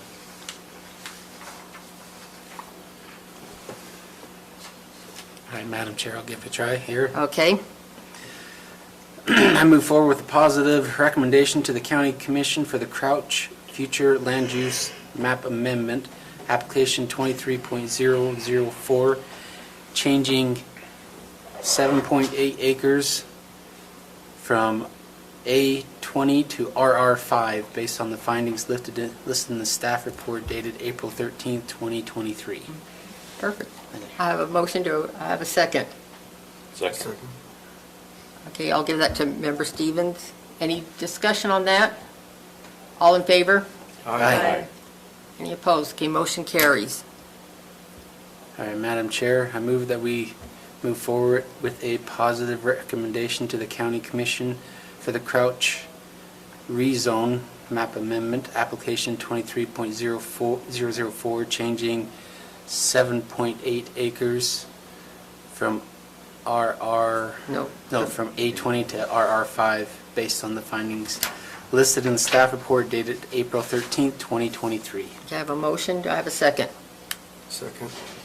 Have a second by Member Phillips. Any discussion? All in favor? Aye. Any opposed? Okay, motion carries.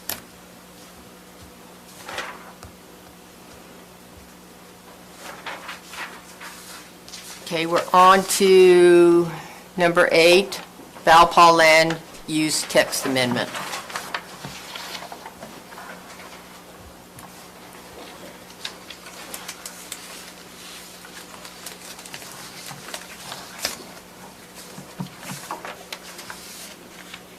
The Morgan County Code allows the text within the code to be changed in one of 3 ways.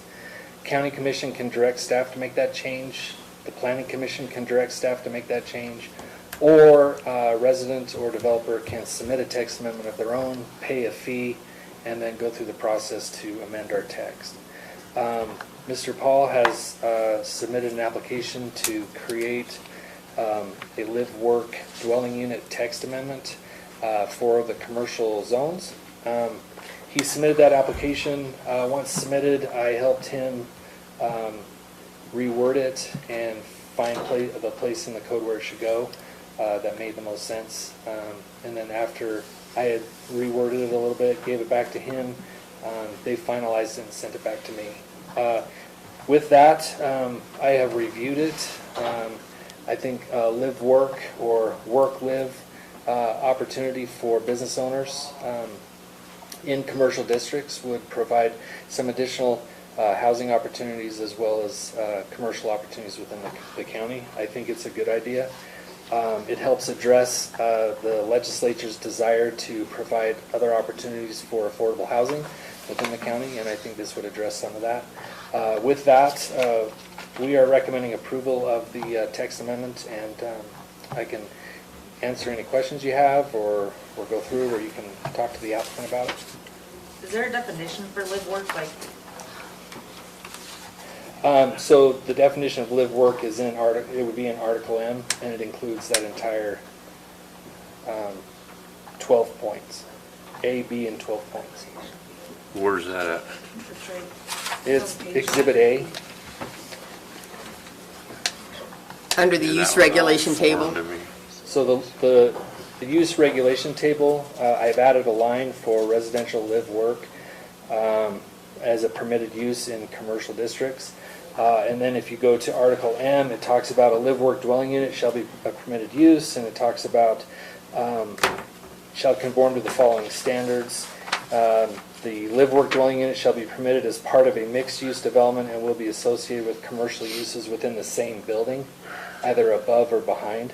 The residential use shall be incidental to the primary commercial use. Both the residential portion of it as well as the commercial portion of it would be required to go through site plan review, would have to meet the commercial architectural design standards of our code, landscape standards, parking standards, as well as lighting standards. So I've tried to include all the sections that this would affect in the body of the text. So when you go up to the table and it has like residential care facilities, retirement home, assisted living, how does that play in with this here? I'm not understanding the question. Well, you put in the table right here. So those are already in the table. The line that's bolded is what's added for this. Okay, so that one, So everything Gotcha. below that is already in the code as it's shown. The only thing being added is what's bold in the use regulation table, and then Article M in its entirety. Can you remind us what the CBNC all the way through the GC are? I can try. CB is commercial buffer, NC is neighborhood commercial, TC is town center, CS, Commercial shopping. thank you, and commercial highways, and then general commercial is GC. So this would affect all of the county, right? So anybody that ever wanted to apply, if we were to amend the text and everybody can apply Right. for a live work. So that's, In those that's zones. one of the things that, the code has to be applicable to every property owner. So if a property owner says, hey, I'd like to rezone my property to a commercial zone, they'd have to go through the legislative process to rezone their property. And then whatever commercial zone they zone it to, they're entitled to the list of uses there. So they're not just entitled to put apartments. Any live work would have to be associated with a primary commercial development that's on that property. So you couldn't just do live work and just put the live part. I So, guess go ahead. I just don't get what live work is. Like, people live You're where they're living- working? Yes. Yeah, so, Basically, It- apartment with the it's business. been around So for. apartment on the top, business on the bottom. Not necessarily on the top, sometimes they're Or behind. behind the Well- business. The business owner typically lives above where they work, and then they work in the office. It could be office space for realtors, lawyers. I mean, it could be office space, it could be a retail establishment, and the owner would live above it or behind it. Is it only the owner that lives there, or can they rent it out? No, so the owner would have to be one. I've recommended that you allow 2 dwelling units per business. You can recommend changing that. I'm not married to this text, so, I just have to enforce it, and we have to address the affordable housing issue before the state does. So the live work option is one of the units has to be occupied by the business owner, and the other one could be rented out. So there could be a max of 2, or do we pick that? Well, this is a recommended text. So if you're Right. like, you know what, I think there should only be 1 dwelling unit per business, that would be in your purview to make that recommendation. One other question. Help me understand the difference between like a home office versus a live work. So home office are typically found in residential zones. There's standards and qualifications that your home occupation has to meet. It can only occupy 25% of your total area of your home. You can't have any outdoor storage. It is strictly, and there's a list of uses.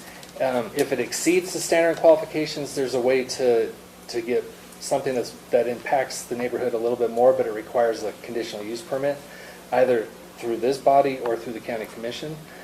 Those are strictly regulated. There's only a few things you can do.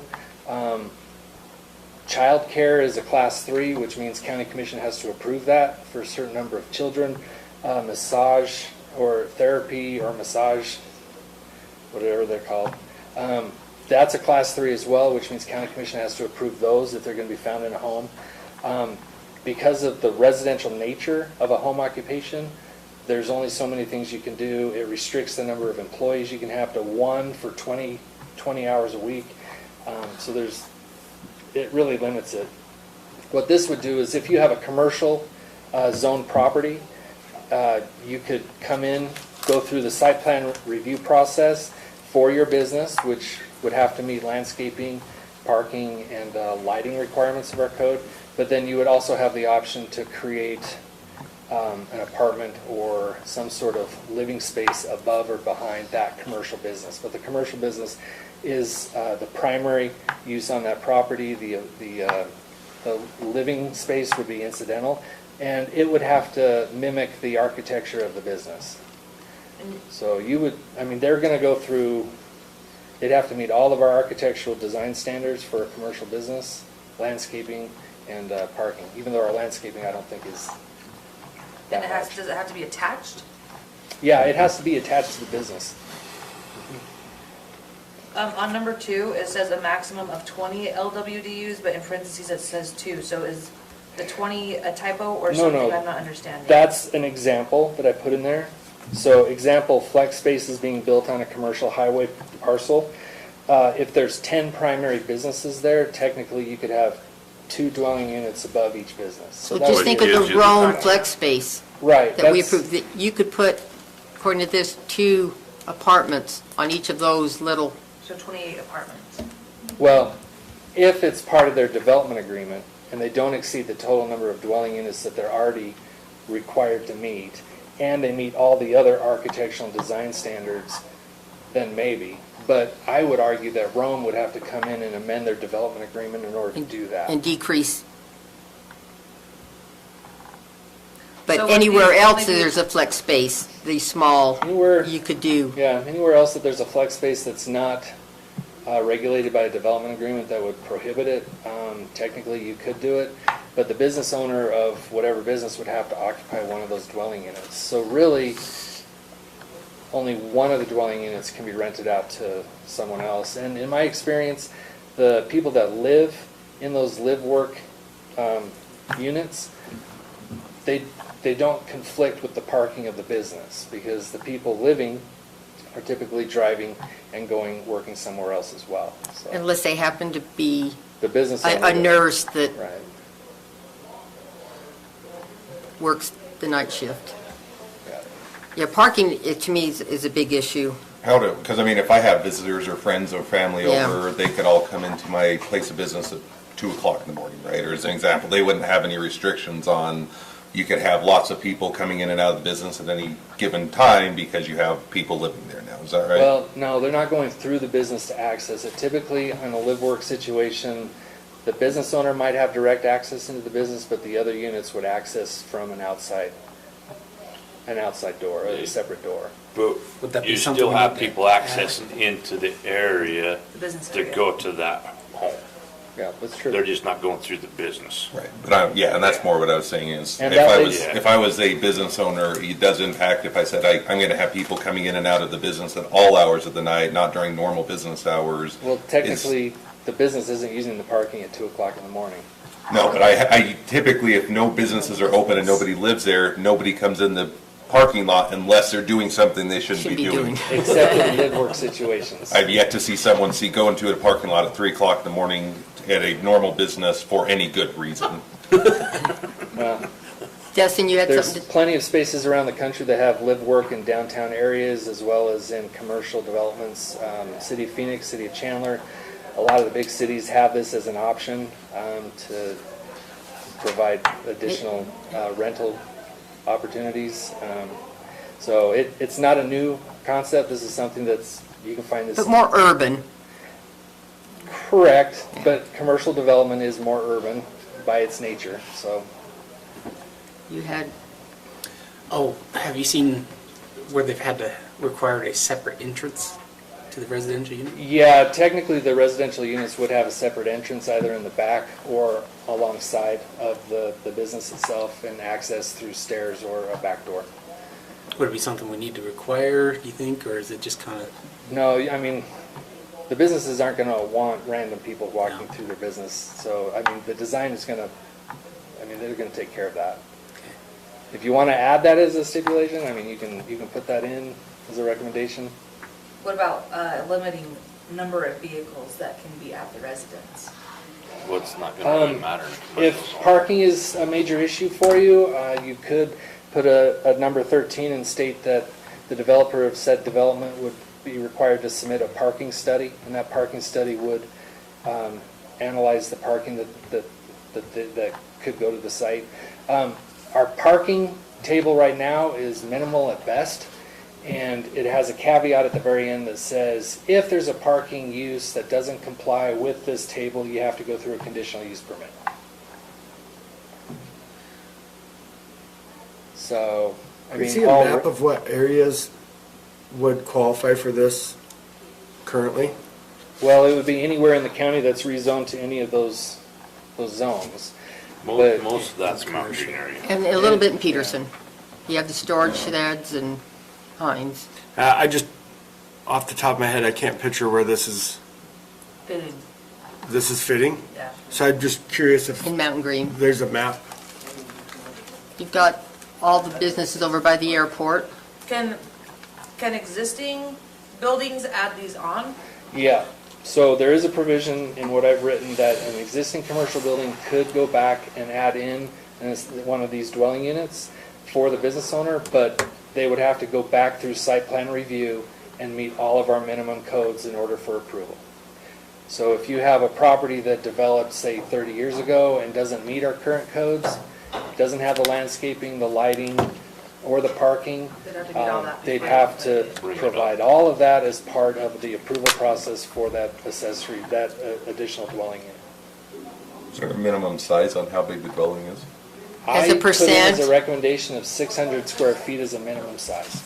Well, but a maximum, couldn't you put a maximum of percentage of the, You could put a maximum, but I don't see them making a dwelling unit above the business that, makes a mushroom.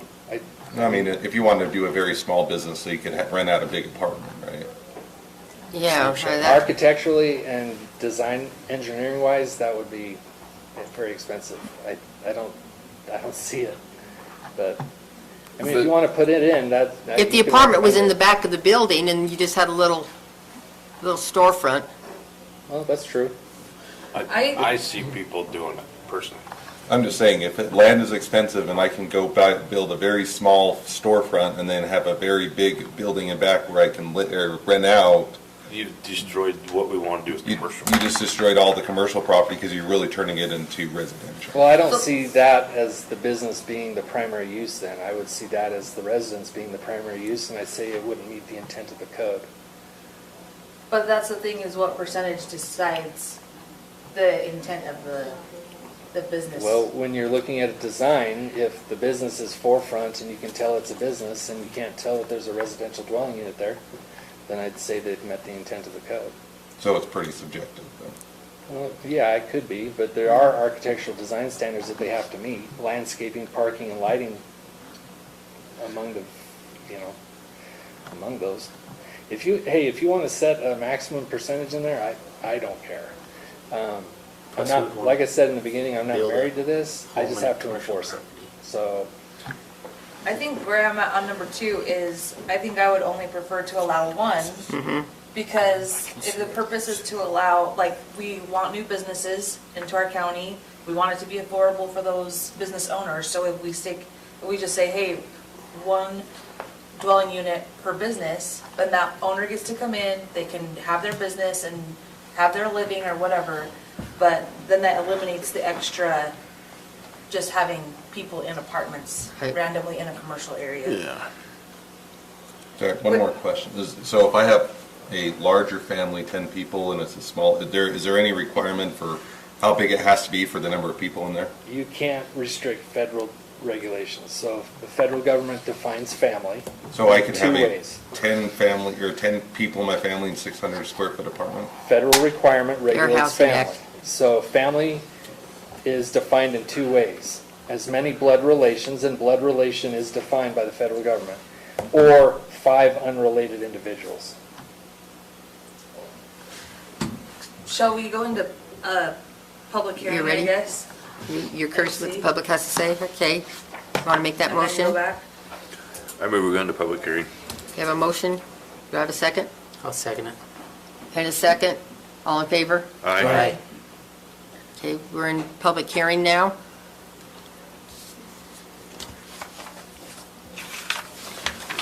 Thank you. I'm You'll- Val Paul.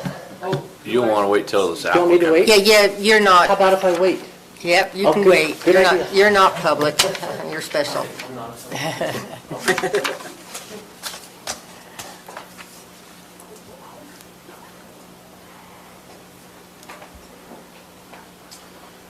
I'm Roland Haslam. I've been listening to your discussion, your questions are very good. The thing I see a problem with this is, we've got development agreements within the county that the developers have been denied items like this because of the questions, the discussions that you guys have had as far as the parking, having residential within the business areas. I think you're going to be opening a big can of worms as far as allowing residents to be within the business. I'd like to comment as far as, if you do it, you have just whoever the business owner is, they are the ones that have the residents. If they sell the business, they move, the next person can, but I don't think in the areas that we've got available to us that this is a good fit. No offense intended to Josh, but we're not the big city. We've got areas that people can build, and apartments that people can build and afford to live in. I just think this is going to be a huge mistake on the county side of it. So, thank you. Yeah, come up and state your name. My name's Brian Gunn, and I live at 4309 Daisy Drive. I kind of like the idea, but I don't like the idea for certain respects. For example, if someone wanted to do sailplanes or some kind of a composite boats or automotive repair, and those things have hazardous waste and they have other issues that need to be addressed. And there's a reason why the world moved ahead. In the old world, in the 1800s, they had the business at the residence, and they separated that for a reason. You got to remember why they did that, why everybody has their house here and their business there. And I think that needs to be respected. I think the tradition of, if you want to have a bunch of micro little shops and then have an apartments over here, and then they can just walk down the street, that might be appropriate. But to combine those two, I mean, I kind of like it with, I have a shop on my house, and I do my own private thing, but I'm not having people pulling up and wanting to do machine work or a number of hundreds of other things that can smell really bad, making, chicken or whatever, some Mexican restaurant next to, and there's assortment of smells that would be not conducive to family life, and you've got children next to industrial type of applications where you can harm people. There's a myriad of Pandora's box that are being opened here that need to be respected in the tradition of why we do it the old-fashioned way, namely separate those two. I think if you had a zoning, just like I said, have a zoning with an industrial thing and have it down the street and have a place you can live, and it's within walk, they get 5-minute walk and they're essentially at their house, but then when their business goes collapse, they can get a better price for that shed than they could with combined because it's an odd man out. No one wants a businessman who just needs a storefront or something like that, and he's worth $20 million. He's not going to go buy the apartment and live in the apartment. But he might want that little thing to sell his iPhones or whatever kind of business he wants. So you're mixing things and you're making it so that there's a very small market for that, and I think that's a consideration you need to respect. So my basic point is respect the tradition of that separation, and I think we'll be better off because there's a positive part saying that the guy works at the shop, he doesn't have to commute, so that's good. It saves people driving down the canyon. But you got to realize that living with a business that is a public business with public people coming up there and having children in that vicinity, that's a huge concern. That's what I have to say. Appreciate your time.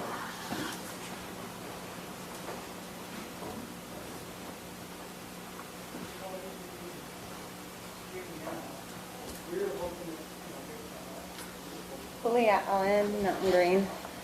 I will just speak I've spoken in County Commission about this already, and just mostly the amount of apartments, townhomes, high-density building that's going on, and we'll just clump it all together here now. But with this, and the drain on the infrastructure, and traffic, roads, schools, necessity for building more.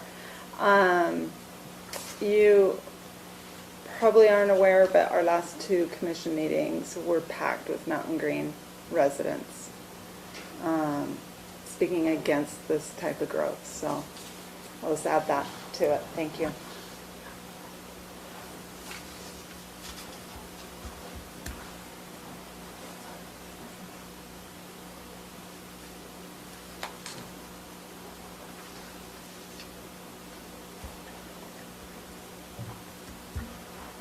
Tina Kelly, Mountain Green.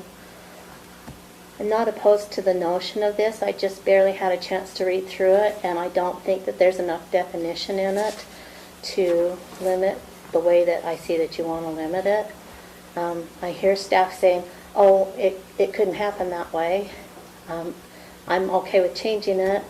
Well, let's make sure what you're doing first before you proceed forward with it. There is a lot of growth that's gone on, and you've just done the town center designation, and you've got Rome, and you've got the flex space, and you required Rome to have 35% commercial space before they could, and now that commercial space can all of a sudden become very much residential space instead of the commercial space that everybody said that they wanted for that area, for the town center. There's just a lot of what ifs that I'm hearing, and I'd like you to at least consider postponing and having a good discussion, a good healthy discussion, and putting some definitions into it. Thank you.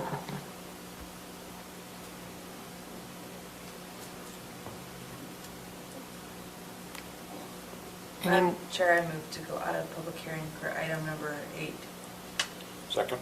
Okay, have a motion and a second to go out of public hearing. All in favor? Aye. Opposed? Okay.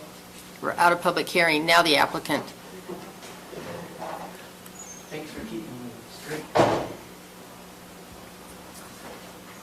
So, my name is Val Paul, and for multiple years, the people have asked that this be a commercial business park. And so, back in the day, it was a mixed use, and they said, we really want to make this a viable business spot. And so that's what we've done. Was we've listened to the people who want to come in here and fulfill the wishes of the people. They're saying it would be nice to have some additional flexibility. And sometimes I think it helps to have an example of what this might look like. And so I'm a veterinarian in the day, and oftentimes we're looking for specific skill sets in veterinary technicians or doctors that aren't necessarily found in Morgan County. There's one mixed animal practitioner, doctors, lot, plural. And so trying to get a small animal vet and technicians on this side of the mountain is pretty tricky. It's different if they have the ability to live upstairs, then it gives them the chance to look after not only the daytime patients, but if there's some urgent care patients, instead of them driving to Ogden, having them spend the money down there, they can stay right here in Mountain Green or in Morgan County. And so there's very, it's hard to say, hey, what could this be? We tend to go on the exceptions. Well, what if there's, a 4,500 square foot apartment and they're going to have a 300 square foot jewelry store? It just doesn't make sense. You're not going to be able to pay for the building that way. It's the business that drives the economics of that unit. And so this is an ancillary or incidental use to the primary business, where the business owner would occupy a portion of that primary structure. It might be the business side where they're doing their full business, and then they have an employee that lives in the live to work spot. And it makes for a nice blend. You get the talent right there. It allows for them to, you have a structure of a building that's less cost, so they'll be able to make it work out better that way. You had some questions regarding parking. Number 11 says, if for parking standards where there's maybe some questions between commercial or residential, it's the most restrictive parking standard that's going to win out the day. So for instance, if you have a dentist and that dentist has 3 chairs, well, the parking standards would say you need to have 3 parking spots for each of those chairs. So that would be 9 for that business. And then there's usually a parking spot for the live to work as well. So in that site plan, you'd be able to allocate how much parking are we going to need for this particular business. Does that make sense? What about like a restaurant? So if you had a restaurant in there and you could have 20 or 30 occupants? I'm trying to understand your question. So the primary business is a restaurant. Let's say it's... Parking.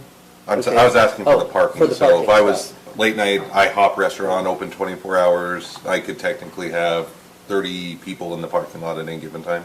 Okay. I'm just making up the numbers. Yeah. I don't know. Restaurants have a higher parking requirement than office. I think restaurants are 1 space per 75 square feet of the business. So, a 750 square foot building, which is a pretty small restaurant, you're looking at 7.5 spaces. So, but compare that to an office. If you have the same size office. An office is 1 space per 200 square feet. So restaurants can require 2.5 more spaces to every one space in office is required.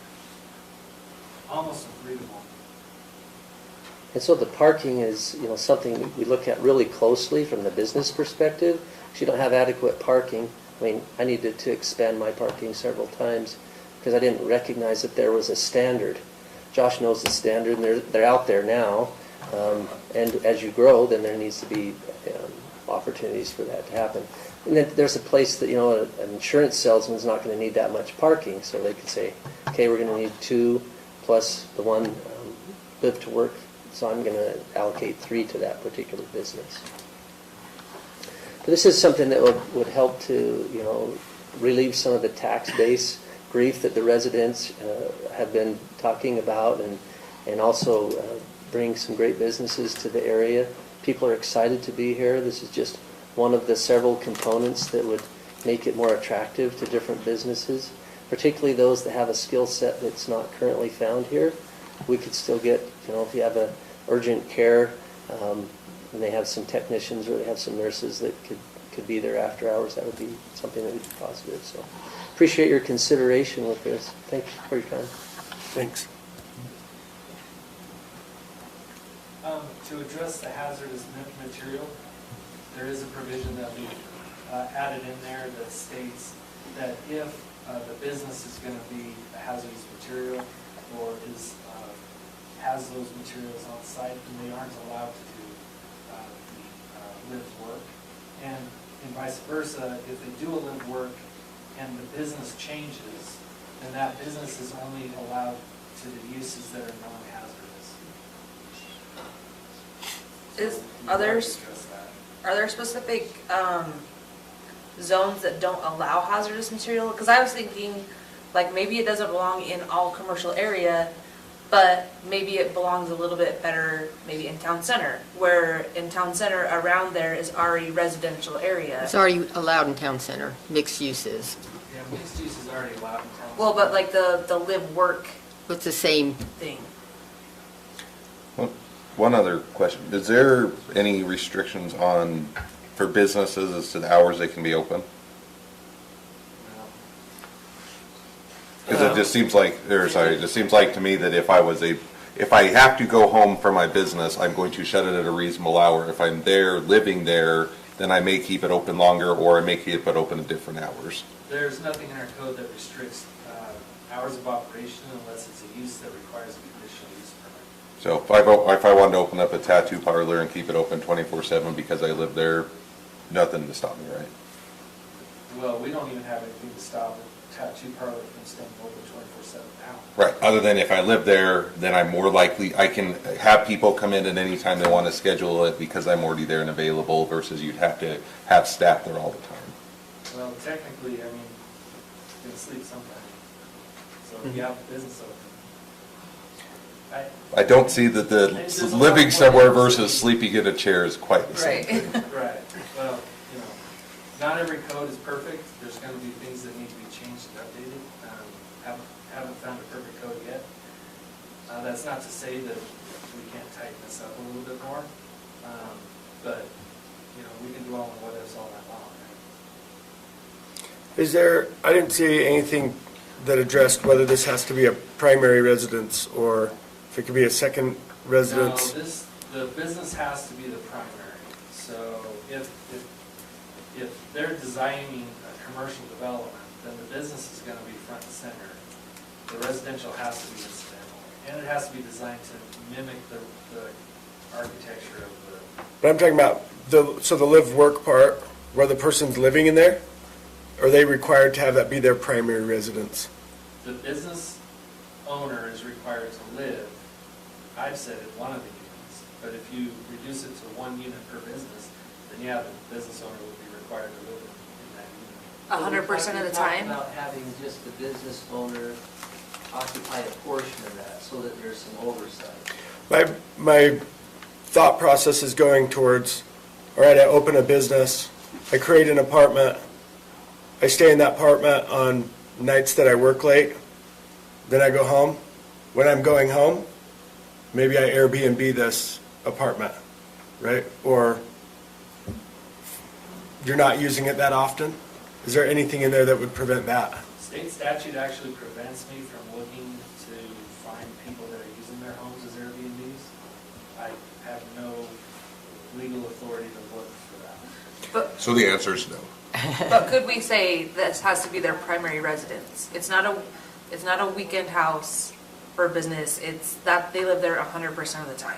If you want to add that in, we can add that in. Takes away some of the flexibility of having an employee live there. If the business owner occupies a portion of that primary unit, then that's the oversight that you're looking for.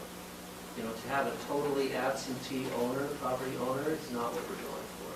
To have an on-site property owner, not necessarily to live there, but to work there and to say, hey, this is my driving business, and as a component of this business's success, I have key skilled team members that are going to live on site. That's how it works well. To mandate it if the property owner has to live on site versus have to be occupying there. You know, as a veterinarian, I might not live there, but I'm going to be working there each day, and then allow my technicians to live on premises so I can deliver better veterinary care than if I didn't have anybody there at night at all. What I see is happening is we are morphing our commercial zones into the town center, the mixed use. And we were very specific with the town center zone, that is where mixed use would be, and not in the other zones. And now we're starting to morph with, especially with its apartments that it's not the owner in. No one even says that they have to be employees. So, I mean, there's just some concerns. And taxing, I guess, the assessor would tax the business as commercial and the apartment portion as residential. It's all business.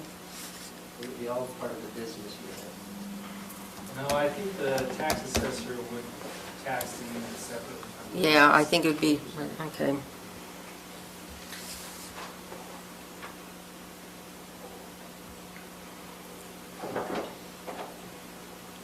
Are we tapped out of questions? Do we want Well, to visit this some more? Yes. but just for me, I don't like it. I don't feel it fits in Morgan County. I think it's one more way of moving us out of the ruralness that we want here by doing it. There's plenty of places that's coming that's already approved. It's just one more avenue, you know, for someone to live. I don't like it. Okay. Yeah, I'm probably in agreement. I understand that I raise a lot of what ifs, but so does everybody else that wants to look for an opportunity, and there's a lot of what ifs that can go on with if I want to do this or I want to do that. And I just see that there's so many possibilities for misuse or unintended use, and even if it is technically in the code, we also have to be able to patrol that or actually enforce it, and that's going to be incredibly difficult to ever enforce most of this once they have a dwelling in a business. Who's going to come and go, how long they're going to do it. It just seems like it just opens up a lot of issues that are next to impossible to enforce even if it's in the code. I really like the intention. On one hand, I can really see the benefit to, you know, in my younger days when I was starting a business, man, I can't tell you how many nights I slept in my truck. It was a lot of late nights. That would have been awesome. And so I can see that intent, but I can also see such potential for it to be abused, and down the road, it turning into a problem. And then also, there is the mixed use zone already. And so that's hard for me to get over. Is I think you obviously have great intent, but somebody else may not have that same idea. And there's so many ways that if I switch my brain into how could I use this to maximize profit, and once my head goes there, then man, this could really turn into a nightmare for other people. Yeah, we've got a lot of town center zone that allows for mixed use, which this would fall under, or work live.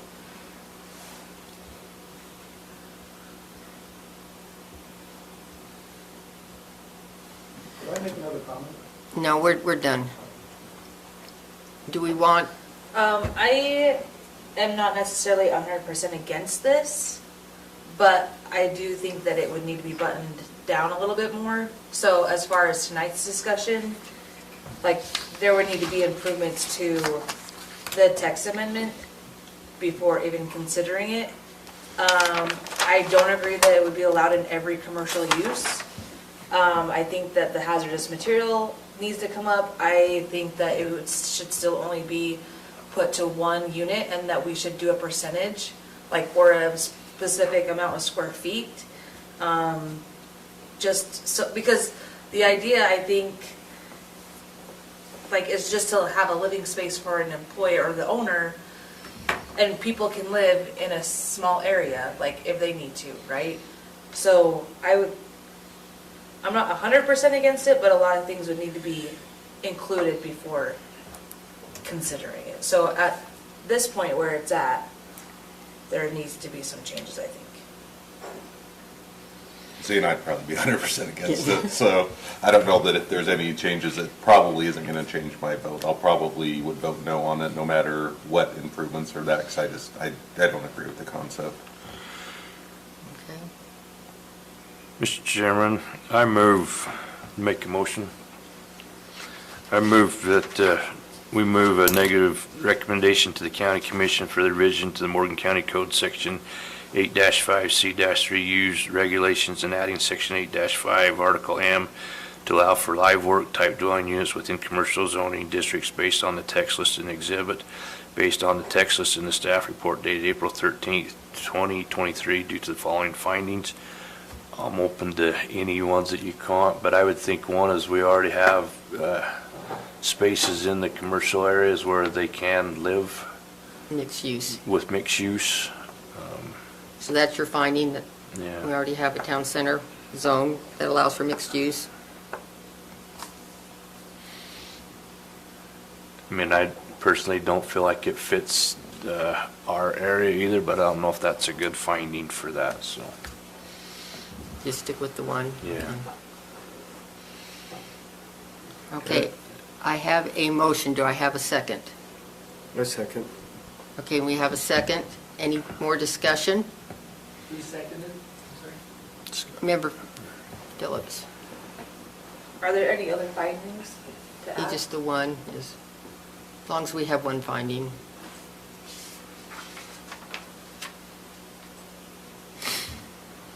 Okay, if there's no more discussion, all in favor of recommending denial, say aye. Aye. Any opposed? Nay. Okay, the vote is 3-2. Did you get who the nays were? Yeah. Okay, Yeah. thank you.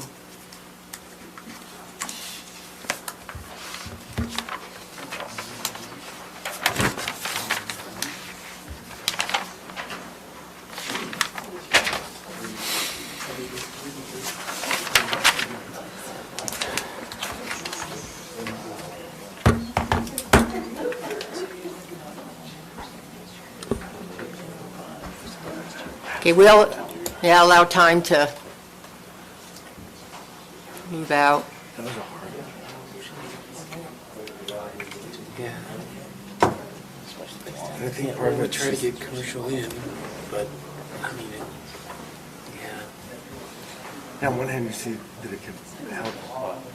Yeah, it just needs a lot more work to figure out a way, but I don't know how to think through that. I know, my heart wanted to be like, get behind it. But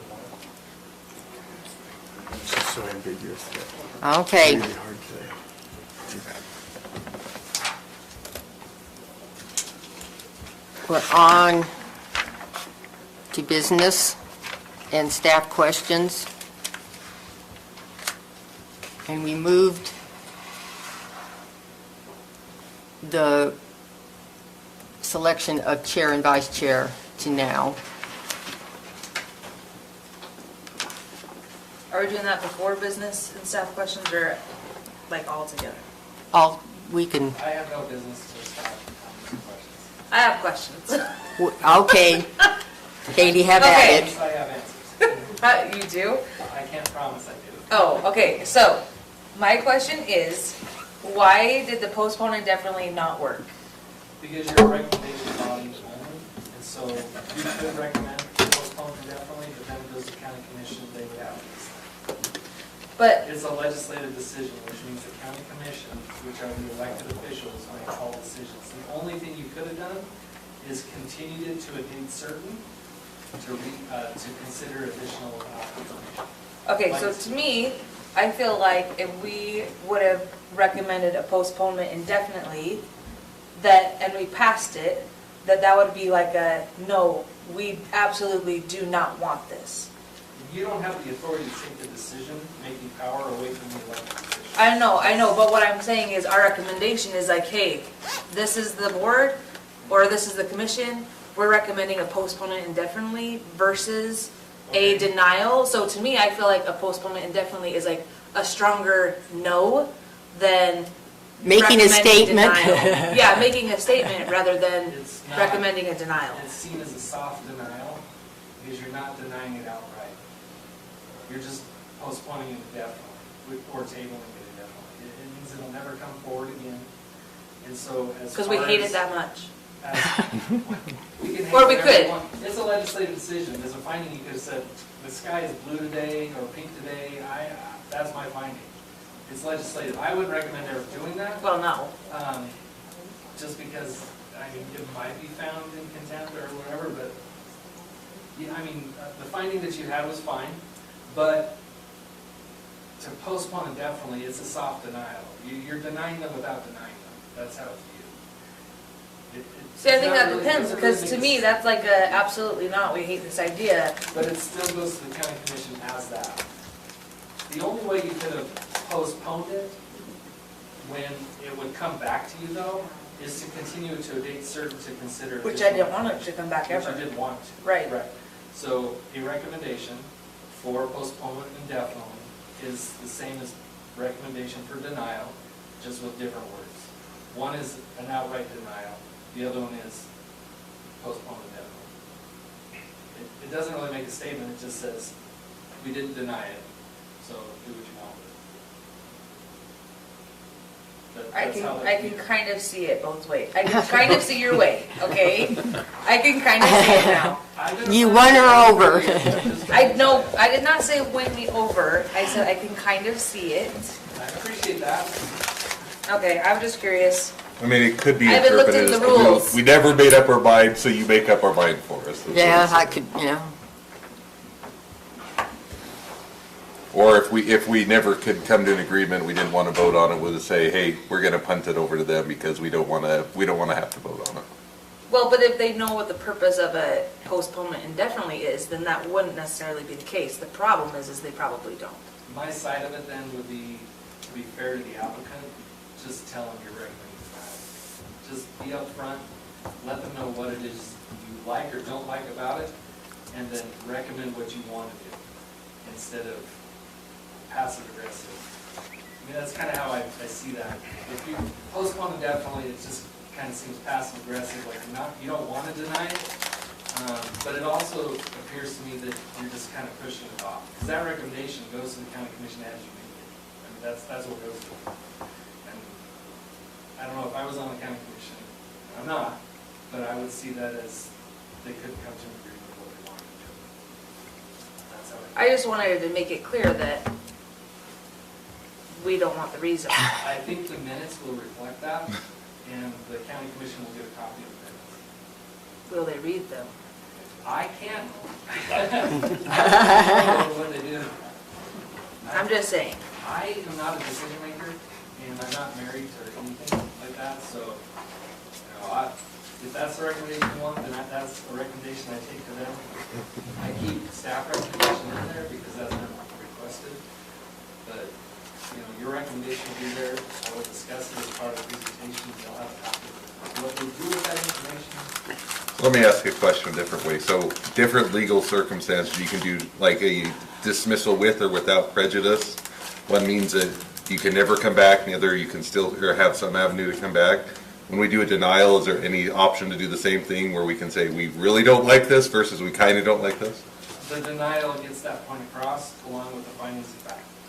That's why I'm wondering if we should have, Say that we really, really, really don't like this? I'm really wondering if we shouldn't have added a finding that said that, like, all of these are findings, or the list of community members that have called in, like, against it should have been a finding. Well, public clamor cannot be used as a finding.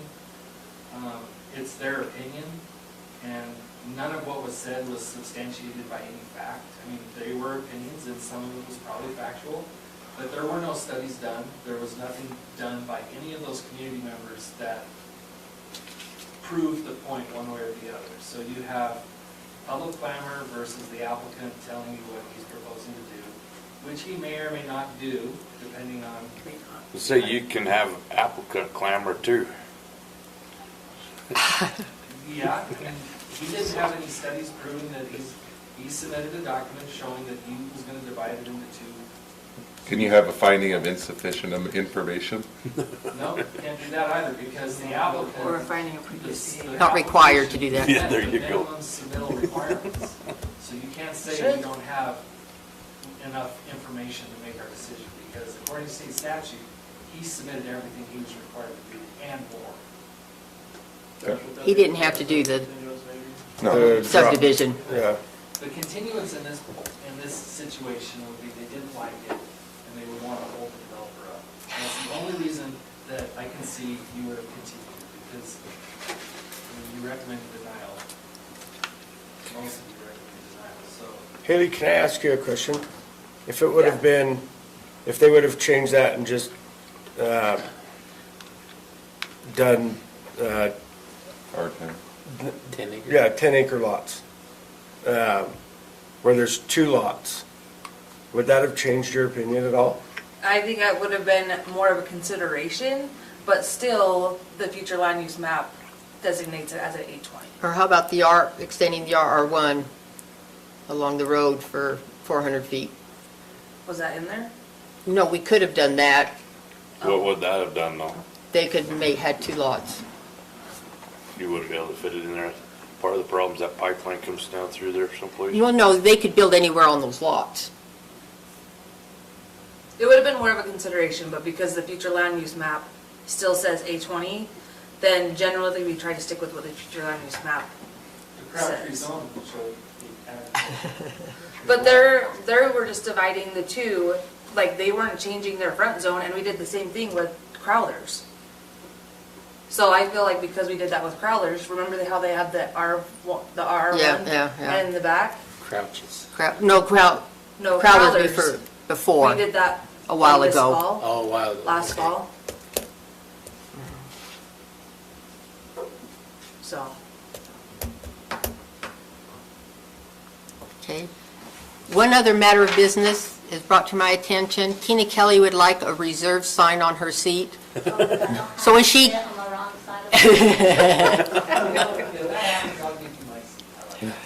everyone's asking, everyone was asking, where's Tina? I'll sit there until you get there.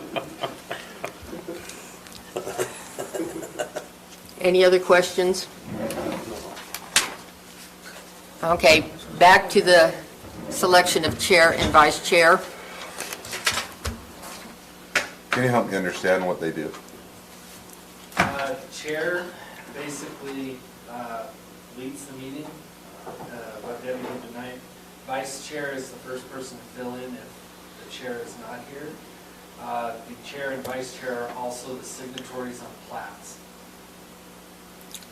So most, And there, The chair doesn't vote unless it's for a tie. yeah. yeah, thank you. And chair signs meeting packets, agendas for meeting packets. in minutes? In minutes, that's what I meant to say, I'm sorry. Minutes. And time is spent talking with staff. It's not just this meeting. I mean, I'm happy to do it, at least till we get the new guys, their sea legs under them. I nominate you. I'll second that. Are there any more nominations? Okay, all in favor? Aye. Aye. Okay. How about vice Is chair? this for the year? Yeah, it'll run till the end of the year, or well, till the new, It's March, isn't it? well, to the new appointments. Yeah, it's in March when it comes up, the first meeting. I think Haley's a good fit for vice chair. She understands Parley. If she's willing, she's having a new baby. Maybe next week. Congratulations. Maybe next week, It was supposed to be. Move it up. unless is there, I'll second. well, I can't Oh, not. sorry. I I'll was just nominate. talking. Haley, okay, there's a nomination. Are there any more nominations? I nominate Dustin. That's it, huh? Who else? Don't you- Are you willing, I mean, do you have the time? That's, if not, only you can make that decision. Are you willing to do it? You want me to nominate myself? You already said nominated. You already been You already nominated. nominated. I seconded it. Yeah, I can do it. Okay. So we need a Haley would vote? do a great job, Bill. Just let you know. So it doesn't. But Haley nominated Dustin, so I she know. doesn't want to do it, so. I can do it and I'll do it, but I just didn't want to be the only one nominated. Okay, we have 2 nominations.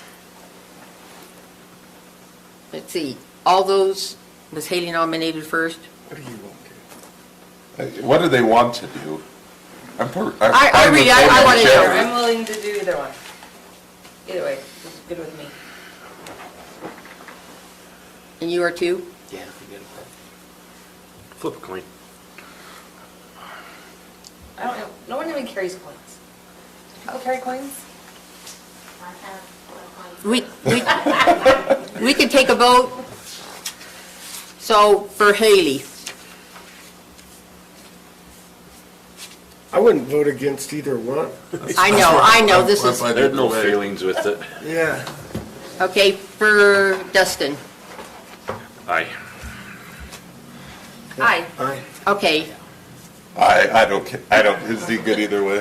Dustin's the man. Dustin's the vice chair. it. Only because Thank you'll you. be busy, right? I will be busy. Yeah. You can bring the baby and Tina can hold it for you. I'm very good with babies. That's good to know. I bore 'em to death. As long as you don't let him kick the back wall while we're having a meeting, you can watch her. Yeah. Okay, minutes. We have minutes in our packet, and you'll have it next time. You can get any corrections to Mikkel. You can email her, whatever, or catch her before the meeting to make any corrections. I don't have any. Yeah, so do I have a motion to approve the minutes? So moved. Second.